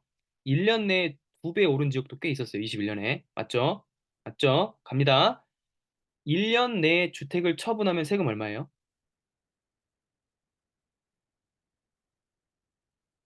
네, 원래는 66%인데 77%까지 됩니다, 이제. 77%. 거기다가 내가 3주택 이상자였어. 그럼 30% 중과죠? 조정지역일 때. 얼마 내야 돼요? 말이 돼, 이게? 말이 돼? 여러분 66%일 때도 30% 중과해버리잖아. 그러면 96%야. 그럼 내가 1억 벌잖아요. 그럼 9,600만 원 내야 돼요. 여러분 집 팔아요? 이런 미친 제도 아닙니까, 이건? 이건 제도가 이게 의미가 없는 거 아니에요? 여러분이 집이 1억, 2억이 올랐어도 세금을 내고 나면은 아무 돈도 안 남는 거예요. 그래서 못 버티는 사람들 물건이 경매로 나오는 겁니다. 이 시스템을 좀 알았으면 좋겠어요. 여러분 지금 경매 매물이 왜 많아지냐? 이걸 팔 수가 없다니까. 팔고 싶어도 팔 수가 없어요. 세금이 중과를 내면. 그런데 지금 경매 매물이 조금 줄어들고 추스러지는 시세가 보인다면, 그런 지역이 보인다면 중과 유예 때문에 시장에서도 팔 수 있게 됐다 정도로 생각하시면 됩니다. 이해되시죠? 좋아요. 그러니까 집값은 올라갈 수가 없지. 이 매물들이 나오잖아, 지금. 버티고 있으면 경매에 넘어가야 될 것들을 지금은 시장에 내놓고 팔고 있잖아. 그러면 25년 5월쯤 돼서는 어떨까요? 1년 더 연장하면 또 모르겠네. 난 이 날짜 되게 위험해 보여요, 지금. 짓지도 않고 있지. 짓고 있던 재개발은 다 무너지고 있지. 사업성 안 된다고 다 없애버리고 있네. 궁금하다, 나는. 예측하는 거 아닙니다. 근데 25년이 그냥 궁금한 거예요. 25년 5월에 어떻게 될지가 궁금해요. 자, 외웠죠, 이제? 사장님이 여러분들 질문합니다. 1세대 1주택은 비과세 요건이 조정지역이 아니면 보유만 2년 하면 됩니다. 그러니까 일시적 1가구 2주택 비과세 제도를 활용해서 1년에 몇 건까지 거래할 수 숫자로 써봐요. 1년에 몇 건 거래? 시작. 아, 또 일 나와. 채용 두행 정신 차리자. 두 건이라니까. 사는 거, 파는 거 한 번씩 해야 되세요. 사는 것도 한 번 하고 파는 것도 바로 한 번 해야 돼. 그래야 비과세 그거를 혜택을 받으면서 계속 릴레이를 이어가죠. 만약에 내가 결정을 조금만 더 늦게 했어. 준비 안 하고. 준비하는데도 2, 3개월 걸릴 거 아닙니까? 임장 다닐 거 아니에요. 부동산 비교해봐야지 아실도 들어가 봐야 될 거 아닙니까? 준비가 안 돼 있어. 그럼 어떻게 하는 거야? 그럼 1년 늘어주는 거야, 또. 뒤로 늘어지는 거야. 그러니까 1년에 두 건 거래하기 얼마나 어렵다는 얘기입니까? 솔직히 얘기해 봅시다. 어렵잖아요. 맞아요? 야, 그러니까 여러분한테 다 추천할게요. 기초반 저한테 배우신 분들은 매매사업자 하지 마십시오. 오케이? 무주택이라는 가정하에 1년에 두 건 사고 팔고의 거래를 해본 다음에 뭘 생각하십시오. 사보고 팔아본 다음에 내가 이 사이클을 6번 할 수 있겠구나. 그럼 매매사업자 하십시오. 그럼 자기 체질인 거야. 해봐야 알아. 그런데 내가 두세 번 할 수도 있을 것 같은데요. 좀 괜찮을 것 같은데요. 해보십시오. 그런데 이거 했는데 너무 힘들었어요. 그럼 하면 안 돼요. 그러면 한시적 일가구 주택만 자꾸 갖고 가. 1년에 두 건만 거래해 그냥. 그리고 조사에 그냥 목숨을 바쳐. 6개월 조사하십시오. 계속 보고 있어야 될 거야 아마. 6개월 조사한다는 건. 왜냐면 샀지만 팔기도 해야 되잖아. 그럼 6개월은 사는데 시간 쓰고 6개월은 파는데 시간 써야 될 거 아니야. 1년은 걸릴 겁니다. 본업 빼고 아마 이 시간에 올인을 하셔야지 두 건 거래가 가능하실 것 같다. 기초반 1강 때 이걸 제가 설득시킬 수 있었다면 제 능력이 너무 출중한 거거나 여러분이 너무 마음을 잘 열어주신 겁니다. 미리 감사드립니다. 얼마나 많은 억 단위의 손실을 제가 막았는지 오늘 감사드릴 따름입니다. 왜냐면 한두 번 여러분이 억 단위 수익을 내면 자신이 자신도 모르게 신이 된 것 같은 우쭐거림이 생겨요. 저도 그런 시기 없었겠습니까? 그리고 막 자신감 있게 추천하고 다닙니다. 여러분 추천 받아온 사람 다 어떻게 됐습니까, 지금? 발품불패에서 가장 좋아하는 글이 80억이 영원이 된 마법이라는 글입니다. 쓰신 분은 공개하지 않겠습니다. 검색해보세요. 그 글은 너무 명필이야. 명문이야, 명문. 반드시 명심하십시오. 1, 2억 버시고 80억 잃어버리시면 됩니다. 그러려면 이 테크틱 따라가세요. 아시겠죠? 자기가 아직 준비가 안 된 상태에서 먼저 세상으로 나오려고 하면 안 돼요. 아시겠죠? 반드시 부작용이 있습니다. 그래서 30대 되기 전에 너무 빠르게 성공한 연예인들은 제가 반드시 부작용이 있을 것 같은데 라고 걱정을 하는 편입니다. 이해되세요? 그리고 우리는 인간임을 알아야 됩니다. 사피엔스이기 때문에 서로 협동하면서 성공을 해온 건 맞아요. 그래서 인류가 살아남았죠. 하지만 자기가 생활이 너무 힘들다 보니까 다른 사람이 잘 안 됐다는 소식에 더 위안을 받는 존재들이기 마련입니다. 어쩔 수 없어요, 인간이라서. 남이 잘 됐다는 거에 박수치기가 굉장히 어려운 사람입니다, 우리는. 그래서 여러분의 마인드를 의식적으로 남이 잘 됐다는 소식이 들을 때 진심으로 박수치는 연습을 하셔야 됩니다. 이건 연습하셔야 됩니다. 안 그러면 자기한테 좋은 일이 안 생깁니다. 그래서 이번에 이선균이나 GD가 저렇게 대중적으로 몰락한 상황을 보고 난 참 저렇게 유명하지 않아서 다행이다. 이렇게 생각하시면 안 됩니다. 그렇게 생각하시면 여러분은 남의 안 된 걸 보고 위안을 느끼시는 존재가 되는 겁니다. 이해되시죠? 반대로 가셔야 돼요. 손흥민이 너무 잘 나가. 득점왕이야. 와, 너무 막 기쁘다. 이성균 저렇게 된 거 보고 와, 나도 경기해야긴 하지만 저 사람도 참 잘 될 수 있었는데 너무 아쉽다. 이 정도의 마인드로 좀 바꿔 가시기를 의식적인 연습으로 나중엔 그냥 하는 것이 되시길 바랍니다. 자기의 생각을 행동으로 내는 걸 바꾸기가 매우 어려워서 거꾸로 가셔야 돼요. 생각을 바꾸셔야 좋은 말이 나갑니다. 제가 요즘에는 와이프랑 좀 사이가 좋은데 안 좋을 때가 있었어요. 그때 내 생각이 항상 이건 이렇게 안 했으면 좋겠는데라는 생각을 갖고 있었던 것 같아요. 그러니까 그 말을 안 하려고 해도 그게 무의식적으로 나갔겠지 뭐. 이게 숨겨지겠나요? 의식적으로 생각했어. 저 사람 없으면 안 되거든요.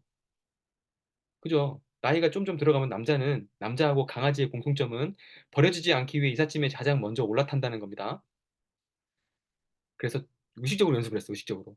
너무 좋은 사람이고 너무 좋다. 이제 행동에 이제 좋은 게 나가기 시작하나 보죠? 요즘에 대우가 많이 달라졌어요. 여러분 생각이 얼마나 중요합니까? 생각이 진짜 중요하다는 전 매일매일의 경험으로 느끼고 있는데 여러분은 좀 그걸 좀 둔감할 수는 있어요. 너무 세상이 힘들게 돌아가니까 공감합니다. 세상이 힘듭니다.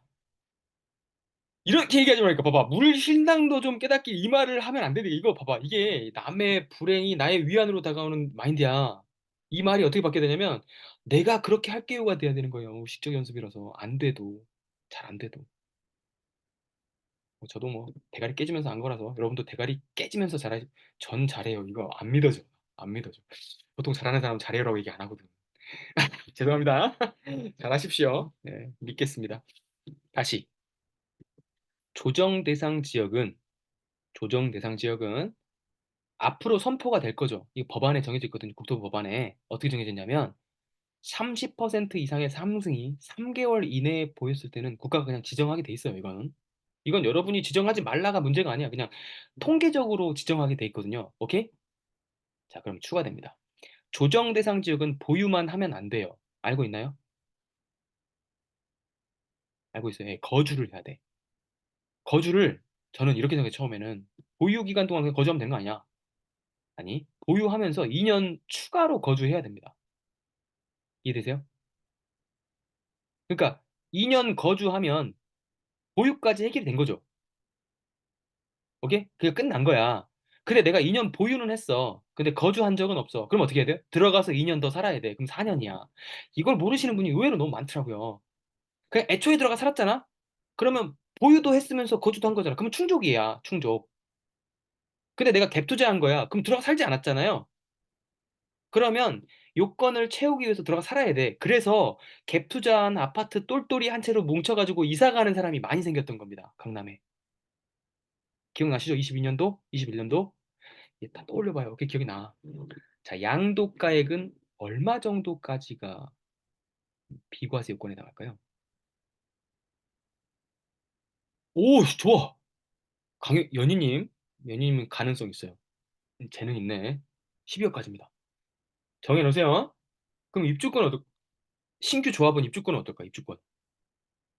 입주권은 아파트가 아니잖아요. 맞죠? 어떻게 해야 될까? 여기는 뭐가 붙냐면 단서가 써놔요. 준공 후입니다. 준공 후. 아파트가 지어진 이후에 조정 대상일 때는 거주 요건이고 조정 대상 지역이 아니면 그냥 보유 요건입니다. 오케이? 그러니까 입주권인 상태에서는 인정이 안 됩니다. 준공 후예요. 준공 후. 그러면 우리는 불리하다고 생각하는데 거꾸로 생각해봐. 입주권은 많이 가지고 있어도 비과세 요건을 받을 가능성이 높네요. 어차피 준공 후에 들어가야 되는 거니까.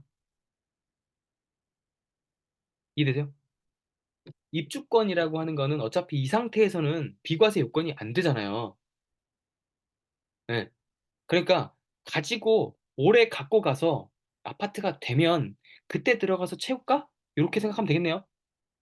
아니면 어차피 세금 낼 거야 라고 생각하면 되겠네요. 오케이? 이게 뭐지? 이거 제가 그렸습니까? 신기하네 이거. 그려지네. 뭐가 그려지는 거지 이거? 자, 갑니다. 아, 재산세는 그냥 넘어갈게요. 재산세는 여러분 0.1%를 6천만 원 이하면 되고 여러분은 보통 3억 원 초과 금액을 낼 거니까 보통 세율이 이 정도 된다고 생각하시면 됩니다. 뭐 어렵진 않으실 것 같아요. 이 기준은 어떤 기준이냐? 공시지가 기준이에요. 여러분은 아마 서울 사시면 공시지가에서 3억 넘어갈 거고요. 경기 지역에 사시면 여기에 들어갈 가능성이 매우 높습니다. 그래서 자기가 30평대 아파트 살고 있으면 보통 19만 원, 이 15만 원에서 20만 원 사이 낼 가능성이 높아요. 그다음 종부세는 우리 반의 목표인데 우리 반 목표 아니야. 기초반에서 무슨 종부세를 생각해? 있어요? 없잖아요. 있어요? 없을 것 같은데? 종부세는 우리한테 너무 멀어. 이거는 생각하지 마 그냥. 앞으로 종부세 얘기하시는 분들은 기초반 탈퇴. 딴 데 가, 딴 데. 딴 데 가세요. 아시겠죠? 전문가반 가세요, 전문가. 그렇죠. 낼 거예요. 선생님이 아마 제일 빨리 가시긴 할 것 같아요. 부동산의 종류 설명드립니다. 어, 어디까지 얘기하냐면, 여러분은 기초반이니까 지금 다가구는 못해요. 하지 마세요. 그러니까 다가구 강의를 듣지 마, 그냥. 설득만 돼요. 왜냐면 너무 성공하셨으니까 확신을 갖고 여러분을 설득할 수 있는 사람들이거든. 아시겠죠? 내가 기초반 왜 만든지 알겠죠? 사실상 기초반 만들면 다 하지마로 쪽으로 가요. 그래서 이거 쌤들이 안 좋아할 것 같아. 다른 쌤들이. 말하지 마요. 나 미움받아. 나 미움받으면 앞으로 못 본다, 나. 자, 나 못 보고 싶으면 여기다 이렇게 얘기하면 안 돼. 얘기하지 마. 여기다 이렇게 얘기하면 안 돼. 이거 기록에 남잖아. 아니, 나 오프라인인 줄 알고 착각을 해버렸네. 보통 제가 오프에서 이렇게 날아다니거든요. 온라인에서는 이렇게 안 날아다니는데 지금 아는 분이 있어가지고 내가 날아다닌 거야, 내가 지금. 이 강의는 지워야겠다. 업로드하지 말고. 아, 이 강의는 지워야지. 자기 검열을 좀 잘해야 되는데. 검열을 못했네요, 오늘. 그러니까 일단 하지 마. 하지 말라는 거 좀 하지 마요. 기초반일 땐 하는 거 아니에요. 아시겠죠? 여러분, 그리고 빌라 하지 마. 기초반일 땐 빌라 볼 줄 몰라요. 여러분, 재개발을 염두에 두고 여러분이 노후제나 주거 정비 지수를 계산할 수 없어. 근데 왜 하는 거야 도대체 빌라를? 남이 한다고 하지 마세요. 가로주택 좋다더라. 좋다더라가 망해요. 카더라하고 똑같은 거야, 그거. 하지 마요. 하지 말라면 하지 마. 그냥 여러분이 그냥 해도 되는 게 있긴 있어. 뭐 한남 몇 구역, 노량진 몇 구역, 청파 몇 구역. 근데 이런 데 여러분 살 돈이 안 될걸? 그럼 4, 5억 이상 있어야 되는데 실투중미. 하지 마 그냥. 하지 마. 아시겠죠? 하지 마. 아파트만 하세요. 아파트만 하세요. 다시 기초반 옵니다. 오피스텔 해요 말아요? 하지 마. 하지 마. 하지 마. 아직 수익형을 할 때가 아니야. 수익형을 할 때가 아니야. 차익을 한번 내봐야 돼. 월세로 여러분이 가기에는 월세분이 가기에는 부담이 너무 커요. 오피스텔은 오르지 않습니다. 그냥 시 가지고 교통이 좋은 곳이 월세 전환 수익률이 높은 거야, 그냥. 그러면 이건 싸게 사야 돼요. 하락기 때. 강남 기준으로는 작년 11월에 무피인 물건들 굉장히 많았어. 논현동 쪽에도. 그럼 어떤 느낌이야? 하락기만 오면 강남 쪽에도 돈 별로 안 들이고 살 수 있는 게 오피스텔이다. 이렇게 생각하시면 됩니다. 거꾸로 생각하면. 맞아요? 내가 너무 극단적으로 얘기했나? 다시. 강남 논현이나 학동역 근처의 오래된 오피스텔은 하락기가 되면 전세하고 매매 금액이 같아지는 시기가 와요. 이해돼요? 그러면 오피스텔은 굳이 내가 재산 느낌으로 자산을 형성하는데 포트폴리오를 가지고 있을 필요가 있을까요? 없잖아. 그럼 주부쌤은 이거 있으세요? 그럼 물어보면 있어요. 있어요. 네, 그냥 못난이 아들이야. 와이프가 결혼할 때 한 개 갖고 있었더라고. 몰랐지. 근데 어떻게 버릴 거야? 자산인데 눈에 아픈 아들이지만 그냥 가지고 가는 겁니다. 아시겠죠? 절대 안 팔고 수익이 났을 때 팔면 돼요. 아시겠죠? 저처럼 하고 싶으면 사세요. 저처럼 하고 싶으면 전세도 안 오르고 매매도 안 오릅니다. 아시겠죠? 저처럼 하고 싶으면 사시라고 오피스텔. 뭐만 하셔야 되냐? 지금 시기는 아파트만 하시는 시기라고. 별표. 별표 쳐놔요.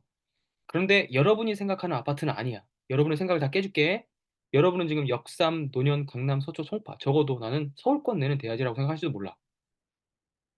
아서 없어. 서울 중위 가격 10억이야, 10억. 아주 쓰레기 같은 구축 가면 5억이나 4억입니다. 못 삽니다. 노원 도봉 쪽 가야 4, 5억짜리 물건 있어요. 그건 해볼만 하나? 실거주 쪽으로 도전하시는 분은 그거 가십시오. 그러네 15년 이내에 대단지 규모로 살고 있고 내 자금이 5천만 원 이내다. 수도권 하셔야 되고 양주 옥정 넘어가셔야 되며 파주 운정 쪽 가셔야 되고요. 동두천까지 가셔야 될 수 있으며 시흥지구나 안산 내려가야 될 수 있고요. 수원도 비싸. 수원 인근까지 가셔야 되거나 인덕원 쪽에 외곽 지역 가실 수 있고요. 평촌 밑에 있는 산본이라는 게 있습니다. 그쪽으로 가셔야 될 수도 있어요. 이해되십니까? 내가 오늘 너무 세게 얘기해서 자기 객관화에 충격을 받으실 수 있으세요. 그래서 다음 강의부터 안 오시는 분도 있을 수 있는데, 근데 기초반때 이걸 안 하면 여러분이 마인드 세팅이 안 된다니까. 전혀 다른 방향을 보면서 계속 패찰하는 삶을 살아요. 경매를 배웠으면 뭐합니까? 10번 계속 패찰하는데. 낙찰되려면 우리 실전반 때 하신 분들이 지금 다 증명을 좀 해주실 텐데, 자기가 사고 싶은 동네에 100개 정도 물건을 예측해보고 들어가세요. 지금 그분들이 두 분이 계신데 두 분이 수익률이 100%야. 100개 정도 해보시니까 감이 오시는 거지. 다 낙찰 받으셨거든요. 명도는 이제 좀 어려워서 지금 나중에 문제지만 잘 해결되리라고 저는 생각합니다만 음, 안 되면 내가 하면 되잖아. 제가 해줄게요. 근데 기초반 때 뭐 해야 돼요? 예, 마인드부터 사지 말아야 될 것 구별할 줄 아는 것부터. 그다음에 아파트를 살 건데 내가 내 수준과 내가 가진 현금, 내가 가진 지식을 판단하지 않고 나는 좀 더 나은 사람일 거라고 생각하지 말라는 거예요. 나은 사람이 될 수 있죠. 향후 생각할 때. 근데 지금 자신은 알고 있어야 돼. 내가 지금 5천 가지고 있는데 5억 가지고 있다고 말하고 다니면 안 돼요. 그러면 5억 가진 물건만 보입니다. 그런 친구만 보이고. 근데 내가 살 수가 없잖아. 그럼 괴리감만 커지는 겁니다. 5천짜리를 빨리 들어가서 수익을 단기간에 좀 내보고 전환하시는 방법. 이것도 1년 걸립니다. 비과세 고려하면 2년 걸리는 일이에요. 이거 제가 이렇게 빨리빨리라고 한다고 해서 이 빨리빨리를 1, 2개월로 생각하시면 안 돼요. 여러분 기초 때는 1, 2개월이 잘 안 됩니다. 주거용 지분 같은 거 들어가신 분들은 가능한데 이것도 소송이 길어지게 되면 6개월 넘게 갑니다. 지금 제가 병방동에 물려있는 거는 지금 3년째예요. 여러분한테 이런 물건이 안 가리라고 확신하세요? 그러니까 어, 너무 제가 좀 절망하는 얘기를 드리는 건 좀 의외 수업이라고 좀 여러분 생각할 수 있는데 처음에 하실 때 처음에 하실 때 자기 객관화를 잘 하신 다음에 나는 당연하다고 생각하는 수준이 지금 이 수준이면 안 되고 내가 당연하게 느껴지는 수준이 있을 거야. 내가 이 정도로 거래하고 이 정도의 능력이 있고 그 정도를 너무 당연하게 기록하시고 말하시고 반복을 하시되 이 갭 차이는 알고 있으셔야 돼. 아시겠죠? 그러니까 자기가 많은 돈을 벌고 있다 생각하고 살아가는 건 좋아요. 그대로 믿고 살아가는 거 맞아. 그런데 투자할 때는 시작할 지점을 알아야 돼. 이게 기술이죠, 이거는. 지금 자기가 서초 노년에 투자하겠다고 생각을 하면 안 된다는 얘기입니다. 오케이? 하실 거면 빌라 쪽을 갭투로 보실 수 있는 능력이 있어야 되는데 이러려면 재개발을 좀 아셔야 돼. 알겠죠? 다음 상업용은 넘기겠습니다. 기초반대를 하지 마세요. 이런 게 있다. 그럼 뭐다? 안 사야 되는 거다 이거다. 아 이거 나는 안 사야 되는구나. 오케이? 아파트는 이 정도 용어를 구별할 수 있으셔야 돼요. 아직 판상 타워가 구별이 안 된다. 그럼 공부 좀 더 하세요. 복도식 계단식이 구별이 안 된다. 그러면 이거는 그냥 투자를 하시면 안 됩니다. 이건 빨리 돈부터 보세요. 쿠팡 파트너스 같은 거 하십시오. 있죠? 2010년 이전과 이후에 가장 큰 차이가 구별이 되시는 단계는 지식이 좀 쌓여가는 단계입니다. 이거. 엘리베이터가 지하 주차장에서 자기 집으로 거의 다 연결되는 시기예요. 이 시기가. 이전에도 고급 아파트는 있었어요. 근데 고급 아닌 건 없었거든. 근데 이 이후는 다 있어요. 그러면 여러분 투자 항목은 봐봐요. 2010년이면 되게 최근 거 가잖아. 근데 벌써 13년, 4년 전입니다. 그러니까 여러분이 투자 매물을 고를 때 제가 뭐라 하냐면 경기도 쪽이나 지방 쪽에서 고르시더라도 15년 이내인 거 고르시면은 앞으로 상당히 오래 갈 수 있는 아파트라고 제가 말씀드린 거예요. 이해되세요? 2010년 이전 거나 2000년 초반이나 90년대 거 분당 보셔도 아시지만 여러분 분당 사시는 분들께 죄송합니다. 소득 수준에 비해서 아파트가 너무 주공 아파트 같은 느낌이야. 사는 사람이 만족도가 너무 낮아요. 주차장도 연결 안 돼 있을 뿐더러 녹물 나올 것 같고 그러니까 뭐 동 파이프도 안 돼 있다는 뜻이지. 아니면 PB 배관 같은 것도 없던 시절이고 건축물 단열재가 제대로 되어 있을 리 만무합니다. 샤시는 알루미늄일 거예요. 그래서 고치지 않은 사람들 같은 경우에는 밑에 부분이 다 폼 충전이 안 돼 있을 것이고 빵꾸가 나서 난방이 제대로 안 될 겁니다. 전면 리모델링을 하고 들어가신 집이 아니면 힘들다는 얘기입니다. 그래서 일기 재건축과 맞물려 있는 80년대 후반, 90년대 초반, 혹은 2000년대 초반까지 초반에 좋은 아파트는 좋은데 안 좋은 아파트는 안 좋으니까 저는 이때까지로 생각합니다. 이때까지의 아파트는 초보분들이 들어가시면 저는 안 된다고 생각해요. 여러분은 재건축을 모르거든 사실. 맞아요? 아파트도 제대로 모르는데 여러분은 재건축을 알 리가 없잖아. 재건축, 재개발, 리모델링 이런 거의 구분, 이것의 수익률, 이것의 금액이 적당한지 안 한지에 대한 거는 여러분 머릿속에 상상으로만 있는 거예요. 사실 들은 이야기들이 많아가지고. 그걸 못합니다. 그런데 이제 이 말 듣고 불편하신 분들이 있을 수도 있어요. 왜냐면 지금 여기는 쥐초반이 아닌 분도 있어요. 지금 제가 보기에는. 근데 그분은 어떤 마음인지 모르겠지만 초심을 계속 반복하시는 분이에요. 그만큼 이걸 중요하게 생각하셨다는 거에 저는 감사함을 표합니다. 다만 하지 말아야 될 걸 좀 명백히 아시고 자기 객관을 하셨으면 저는 좋겠다. 그리고 하나 더 추가드리면 남향하고 동향을 판단할 때 나침판을 들고 가는 분들이 계시더라고요. 여러분 해 뜨는 시각은 다 아시죠? 보통 이제 겨울에는 한 7시, 8시, 8시 넘어서 뜨는 경우도 있지 않습니까? 그럼 그 시간대쯤은 해가 동쪽에 있겠네요. 맞아요? 그죠?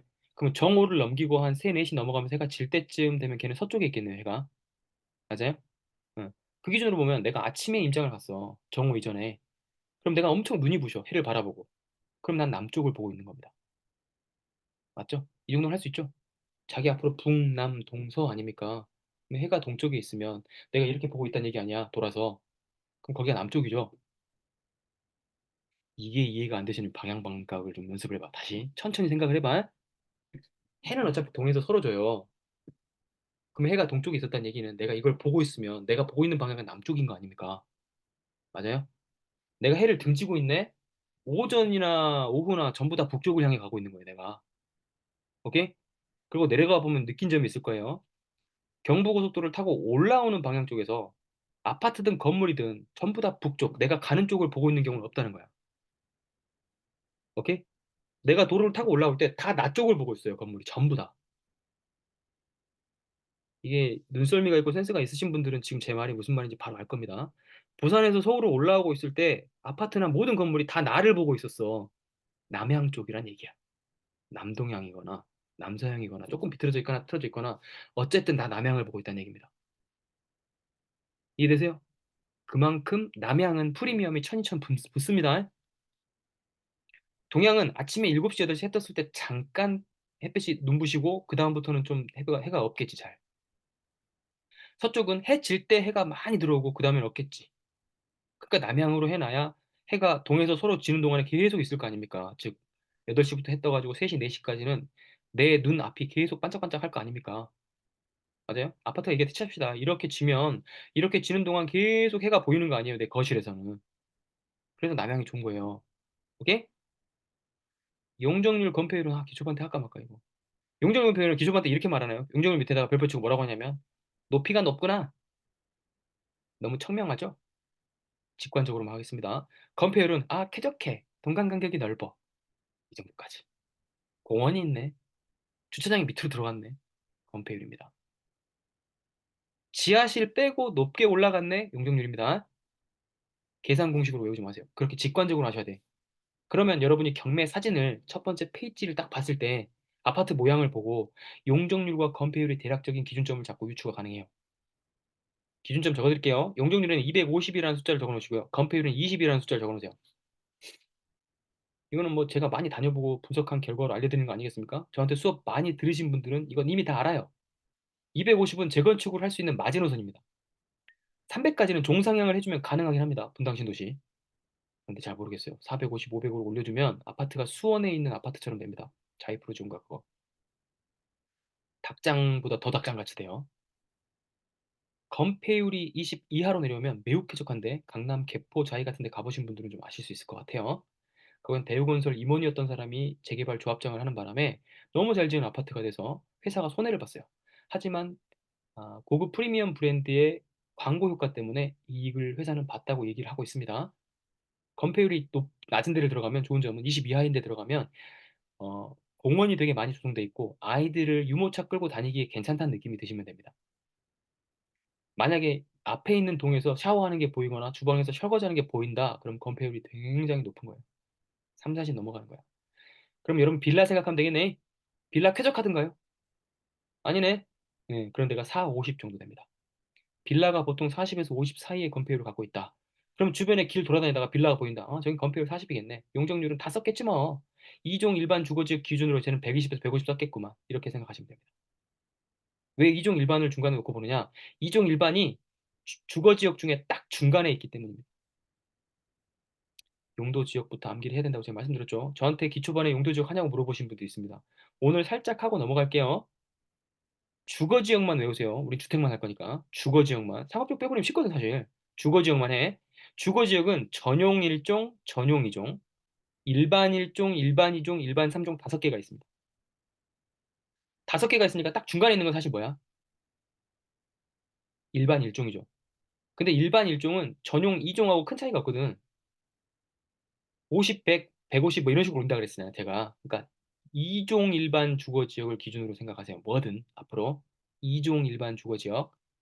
그 다음에 3종 일반 주거 지역을 넘어가면 용적률이 400까지 허락되는 준주거 지역이라는 게 있습니다. 준주거 지역.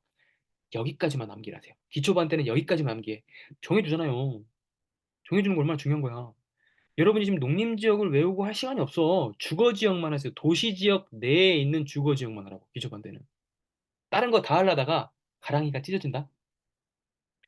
주거지역 1종 전용, 2종 전용 제끼고 일반 1, 2, 3종만 외워도 돼요, 사실. 여러분의 투자 포인트는 여기에 있어요. 주거 전용 지역으로 가는 것도 올바른 선택은 아니야.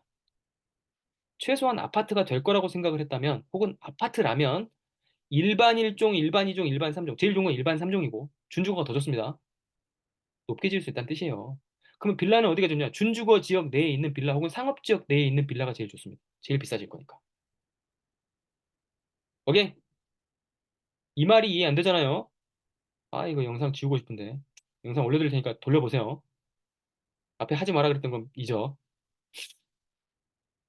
아실 켤 줄 알아야 돼. 아실. 아실 켤 줄 알아야 돼. 아실은 켤 수 있을 거라고 믿어요. 여러분 손가락이 있잖아. 그리고 여기를 누른 다음에 여기다 아파트를 검색하시면 됩니다. 주변에 있는 아파트. 그리고 한 가지 더 알려드리고 싶은 게 지금 경매만 눈에 보이죠? 여기서 이걸 꺼. 경매핀하고 공매핀만 켜고 나머지를 다 활성화를 꺼. 여기를 꺼. 교통망 단지 매물 이걸 끄세요. 그러면 경매로 해당이 되어 있는 이 근처 지역에 있는 시세가 다 보입니다. 경매 나와 있는 매물이. 경매로 사는 게 제일 싸잖아요, 일단. 요즘엔 아닌 경우도 있지만. 오케이? 이거 검색하는 방법을 모르는 게 기초반이다. 저는 이렇게 생각합니다. 용적률하고 건폐율은 아실 밑으로 내리면 나와 있어요, 이렇게. 그럼 이제 질문. 저한테 배웠으니까. 289면 높아요, 낮아요? 애매한데. 250이 마지노선이라고 얘기했잖아, 기준을. 높은 거예요. 그러려면 얘는 어떻게 해줘야 돼? 91년이니까. 재개발이 될 것 같긴 한데, 재건축하려면, 아파트는 재건축이라고 부릅니다. 재건축하려면 어떻게 해야 돼? 용적률 상향을 해줘야 되겠네. 즉, 전용 주거 지역이면 일반으로 바꾸거나, 일반 1종이면 2종으로, 2종이면 3종으로 바꿔주고, 3종이면 준주거로 바꾸는 혜택을 줘야 되겠구만. 그 대신 인센티브를 가져가지. 기부 체납이라는 형태로 도서관 면적을 빼줘? 아니면 임대주택 비중을 20% 올려줘? 이런 식으로 협상합니다. 오케이? 기초반 때 재개발 재건축을 해서 미안합니다만, 여러분이 경매로 나오는 매물은 아름다운 여러분이 꿈꾸고 있는 신축들만 나오는 게 아니고 그런 게 나오면 여러분의 물건이 아니게 될 가능성이 매우 높아요. 구축에서 수익이 날 가능성이 높은데 그거는 재건축과 재개발을 모르면 들어가시면 안 됩니다.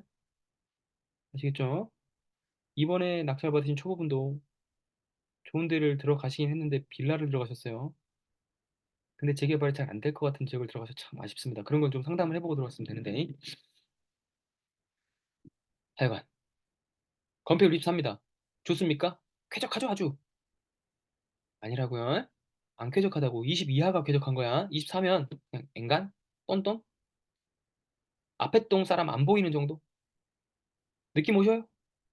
그러면 광명에 90년대 초반에 건폐율 별로 안 좋고 용적률 별로 안 좋은 150세대니까 3, 4개 동 되겠네 하는 이런 아파트는 4억 정도의 거래 되는구나 알고 계시면 됩니다. 사실 이렇게 보시는 거예요. 이건 아까 말씀 다 드렸습니다. 교환이라는 거래도 있다. 교환 거래도 있다. 물건과 물건을 바꾸는 겁니다. 그리고 그 시세의 차익만큼만 돈을 내는 거야. 그래서 가끔 여러분이 아파트를 보면 10억짜리 아파트인데 2억 이렇게 거래되는 금액이 뜨는 거 있어요. 본 적이 없구나. 이거 찾아오기 숙제 내줄까요? 말도 안 되는 가격에 매매가가 형성된 게 있어요. 그 떨어진 게 아니야, 그 가격이. 10억짜리가 2억이 됐겠어요? 말이 안 되는 거잖아. 교환 거래예요. 아파트를 바꾼 거야. 2억을 더 줬다는 얘기는 그 사람 집이 2억이 더 쌌겠지. 그 사람은 상급지로 오려고 한 거고 나는 상급지로 가든 뭐 이 집을 처분하든 내가 살고 있지 않았든. 오케이? 교환 거래가 있다 없다? 있다. 그 다음에 제가 세 가지로 수익률표 분석하는 거를 기초반 때 매우 강조드립니다. 그리고 여러분이 이 모양을 보면 뭘 알 수 있어야 되냐면 레버리지 수익률 계산한 거랑 취득세 수익률 계산할 때 저는 여기 12%를 해놨는데 아닌 경우에는 고칠 수 있으셔야 되고 여기 일로 해놨는데 아닌 경우에는 다른 걸로 바꾸실 수가 있어야 된다. 매매사업자도 일로 해놨는데 이것도 아닌 경우에는 바꿔야 됩니다. 오케이? 그 다음에 수익률에 따라 세금이 달라지는데 지금 저는 다 일관적으로 여기에 들어가게 수식을 만들어 놨겠죠? 그럼 1,000만 원 남을 때 1억 이상 남았을 때 5천 이상 남았을 때 고쳐야 돼요 수익률. 기초반 때는 사실 저거 하지 말라고 저는 얘기하고 싶어요. 개인으로 하십시오. 아마 여기에 지금 법인을 갖고 계시거나 매매사업자를 갖고 계신 분이 있을 수 있습니다. 그런 분들 손 들어봐요. 그럼 수업 조정해야 돼. 지금 이 수업 내에서 제가 뭐라 하려는 거 아니에요. 보수가 있는지를 가려내려고 하는 거예요. 중수 이상이 있는 거를. 매매사업자 냈거나 임대사업자 냈거나 법인을 내가 가지고 있다 1번.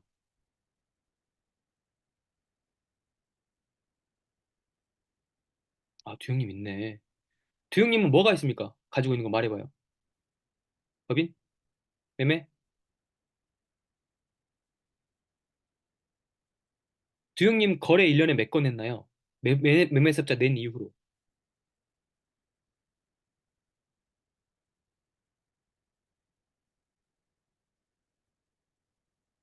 낸 거는 7월이고 그러면 6개월 지났네요. 예, 한 반기가 지났습니다. 자, 반기 동안 거래 몇 건 했나요? 공투 빼고 공투는 빼고 공투는 매매사업자고 의미가 없잖아. 어차피 개인으로 산 거예요. 매매사업자 샀다 해도. 봉투 빼고. 없어요. 봐봐요, 여러분. 없어. 매매사업자를 냈으면 기장료를 월 12만 원씩 낼 거거든요. 그런데 지금 6개월째 한 개도 없는 거예요. 어려워요, 안 어려워요? 어렵다고요. 그리고 거꾸로 해도 돼. 거꾸로 해도 내가 개인으로 샀잖아. 매매사업자를 나중에 내서 매매사업자의 재고자산으로 나한테 있는 걸 등록할 수 있어요. 오케이? 그러니까 일단 주택을 많이 늘리고 나서 매매사업자를 내서 많이 샀으면 10개 샀으면 매매사업자 재고자산을 돌려요. 거꾸로 하세요.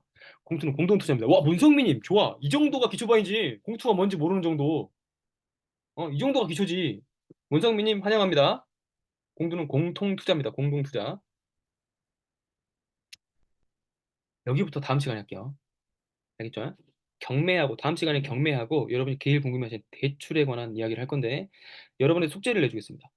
오케이? 숙제를 내주겠습니다. 제가 2시간을 채워봐서 해봤는데, 기초반을 2시간 하면 너무 버거워요. 내가 쏘는 양이 너무 많거든. 다음 시간 숙제, LTV, DTI, DSR, 그 다음에 바젤 3. 요 4개 영어 공부해보세요. 선생님 정리해주세요. LTV, DTI, DSR, 바젤 3. 요거 검색해보고 오세요. 알겠죠? 선생님, 한 번만 쳐주시겠어요? 네, 좋아요. 하나 더. 바젤 3는 좀 생소하시죠? 바젤 3 빼자. 기초반에 바젤 3 할 거 아니다. DSR이 강화된 이유가 바젤 3 2008년 금융위기 이후에 이 학파들, 스위스에 있는 학파들 때문인데 얘 빼요. 바젤 3 빼고 그냥 DSR 강화된다 정도만 생각하세요. 여기에 디딤돌, 특례보금자리 쓰세요. 디딤돌, 특례보금자리, 신생아 대출 요 세 개 조건 다 정리해 오세요.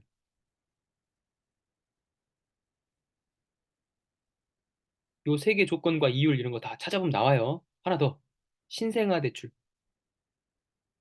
요거 숙제입니다. 이거 6개 찾아오시면 대출의 감이 잡힐 거예요. 그러니까 여러분이 어떤 정부가 정책으로 추진한 대출 이름이 디딤돌 특례보금자리 신생아 이런 거거든. 이런 거는 2주택, 3주택을 못하게 막아놨어요. 정책적으로. 토해야 돼. 여러분이 주택수를 늘려가려면. 근데 그 토하는 걸 생각 못하고 경매를 받아버리면 엄청난 난관에 봉착합니다. 그러면 여러분은 사업자 대출 영역으로 넘어가셔야 되거든. 숙제 낸 김에 하나 더 내자. 메모해 주세요. 사업자 대출, 후순위 대출까지 공부해 보세요. 사업자 대출, 후순위 대출까지 공부해 보십시오. 왜 그럴까?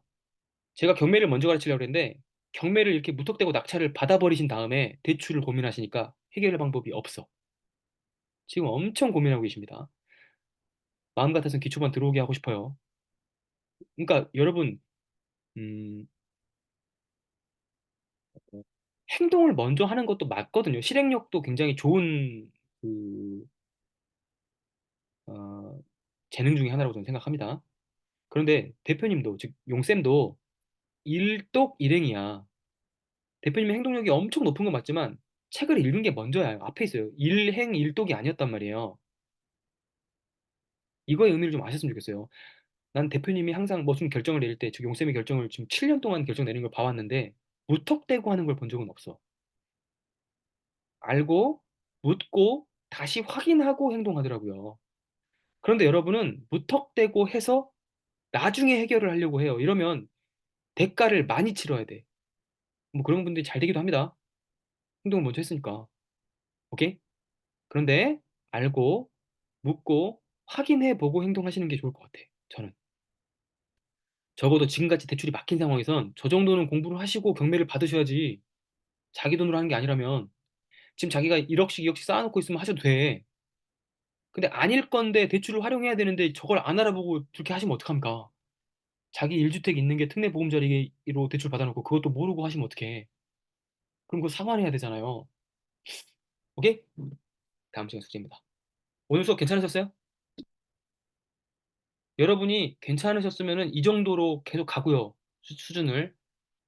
아, 이게 안 괜찮으시거나 조금 너무 쉽다고 생각되시면 난도 조정할 겁니다. 아시겠죠? 오늘 수업은 다 잊으셔도 되는데 안 해야 될 것 반드시 기억할 것. 그리고 여러분이 엄청 두려웠던 취득세와 양도세는 사실 한 개나 두 개 가진 다음의 이야기입니다. 한두 개 가지기 전의 이야기가 아니라고요. 아시겠죠? 그리고 매매사업자를 먼저 내는 건 옳은 선택이 아닙니다. 공투밖에 못할 수도 있어요, 이렇게.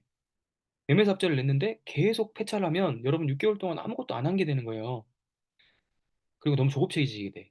조급해지니까 말도 안 되는 가게에 살 수도 있어요. 오케이? 그건 의미가 없잖아. 거꾸로 해, 거꾸로. 먼저 사고 나서, 먼저 사고 나서, 오케이? 하지마, 하지마, 하지마 이것만 기억나라고. 다시 한번 봐. 문성민님, 문성민은 다시 봐. 공투를 모르는 정도면 진짜 말 다 했어. 다시 봐야 돼, 이거. 알겠죠? 문성민님은 숙제 추가. 2배속 재생 3번 더 보고 올 것. 오늘의 목표는 하지마, 하지마는 아니었어. 하하하도 하지마, 하지마, 하지마로 들려. 하지마가 많긴 했지만, 아니, 하지마의 내용을 기억해야지. 하지마를 기억하면 어떡해. 이거 싸우고 나서 싸운 감정만 기억나는 걸 같아. 왜 싸웠는지 몰라. 싸움하고 되게 비슷하네요. 다음 시간에 뵙겠습니다. 다음 주에는 한 뼘 더 성장해 오셨으면 좋겠습니다. 수고하셨습니다. 다음에 봬요.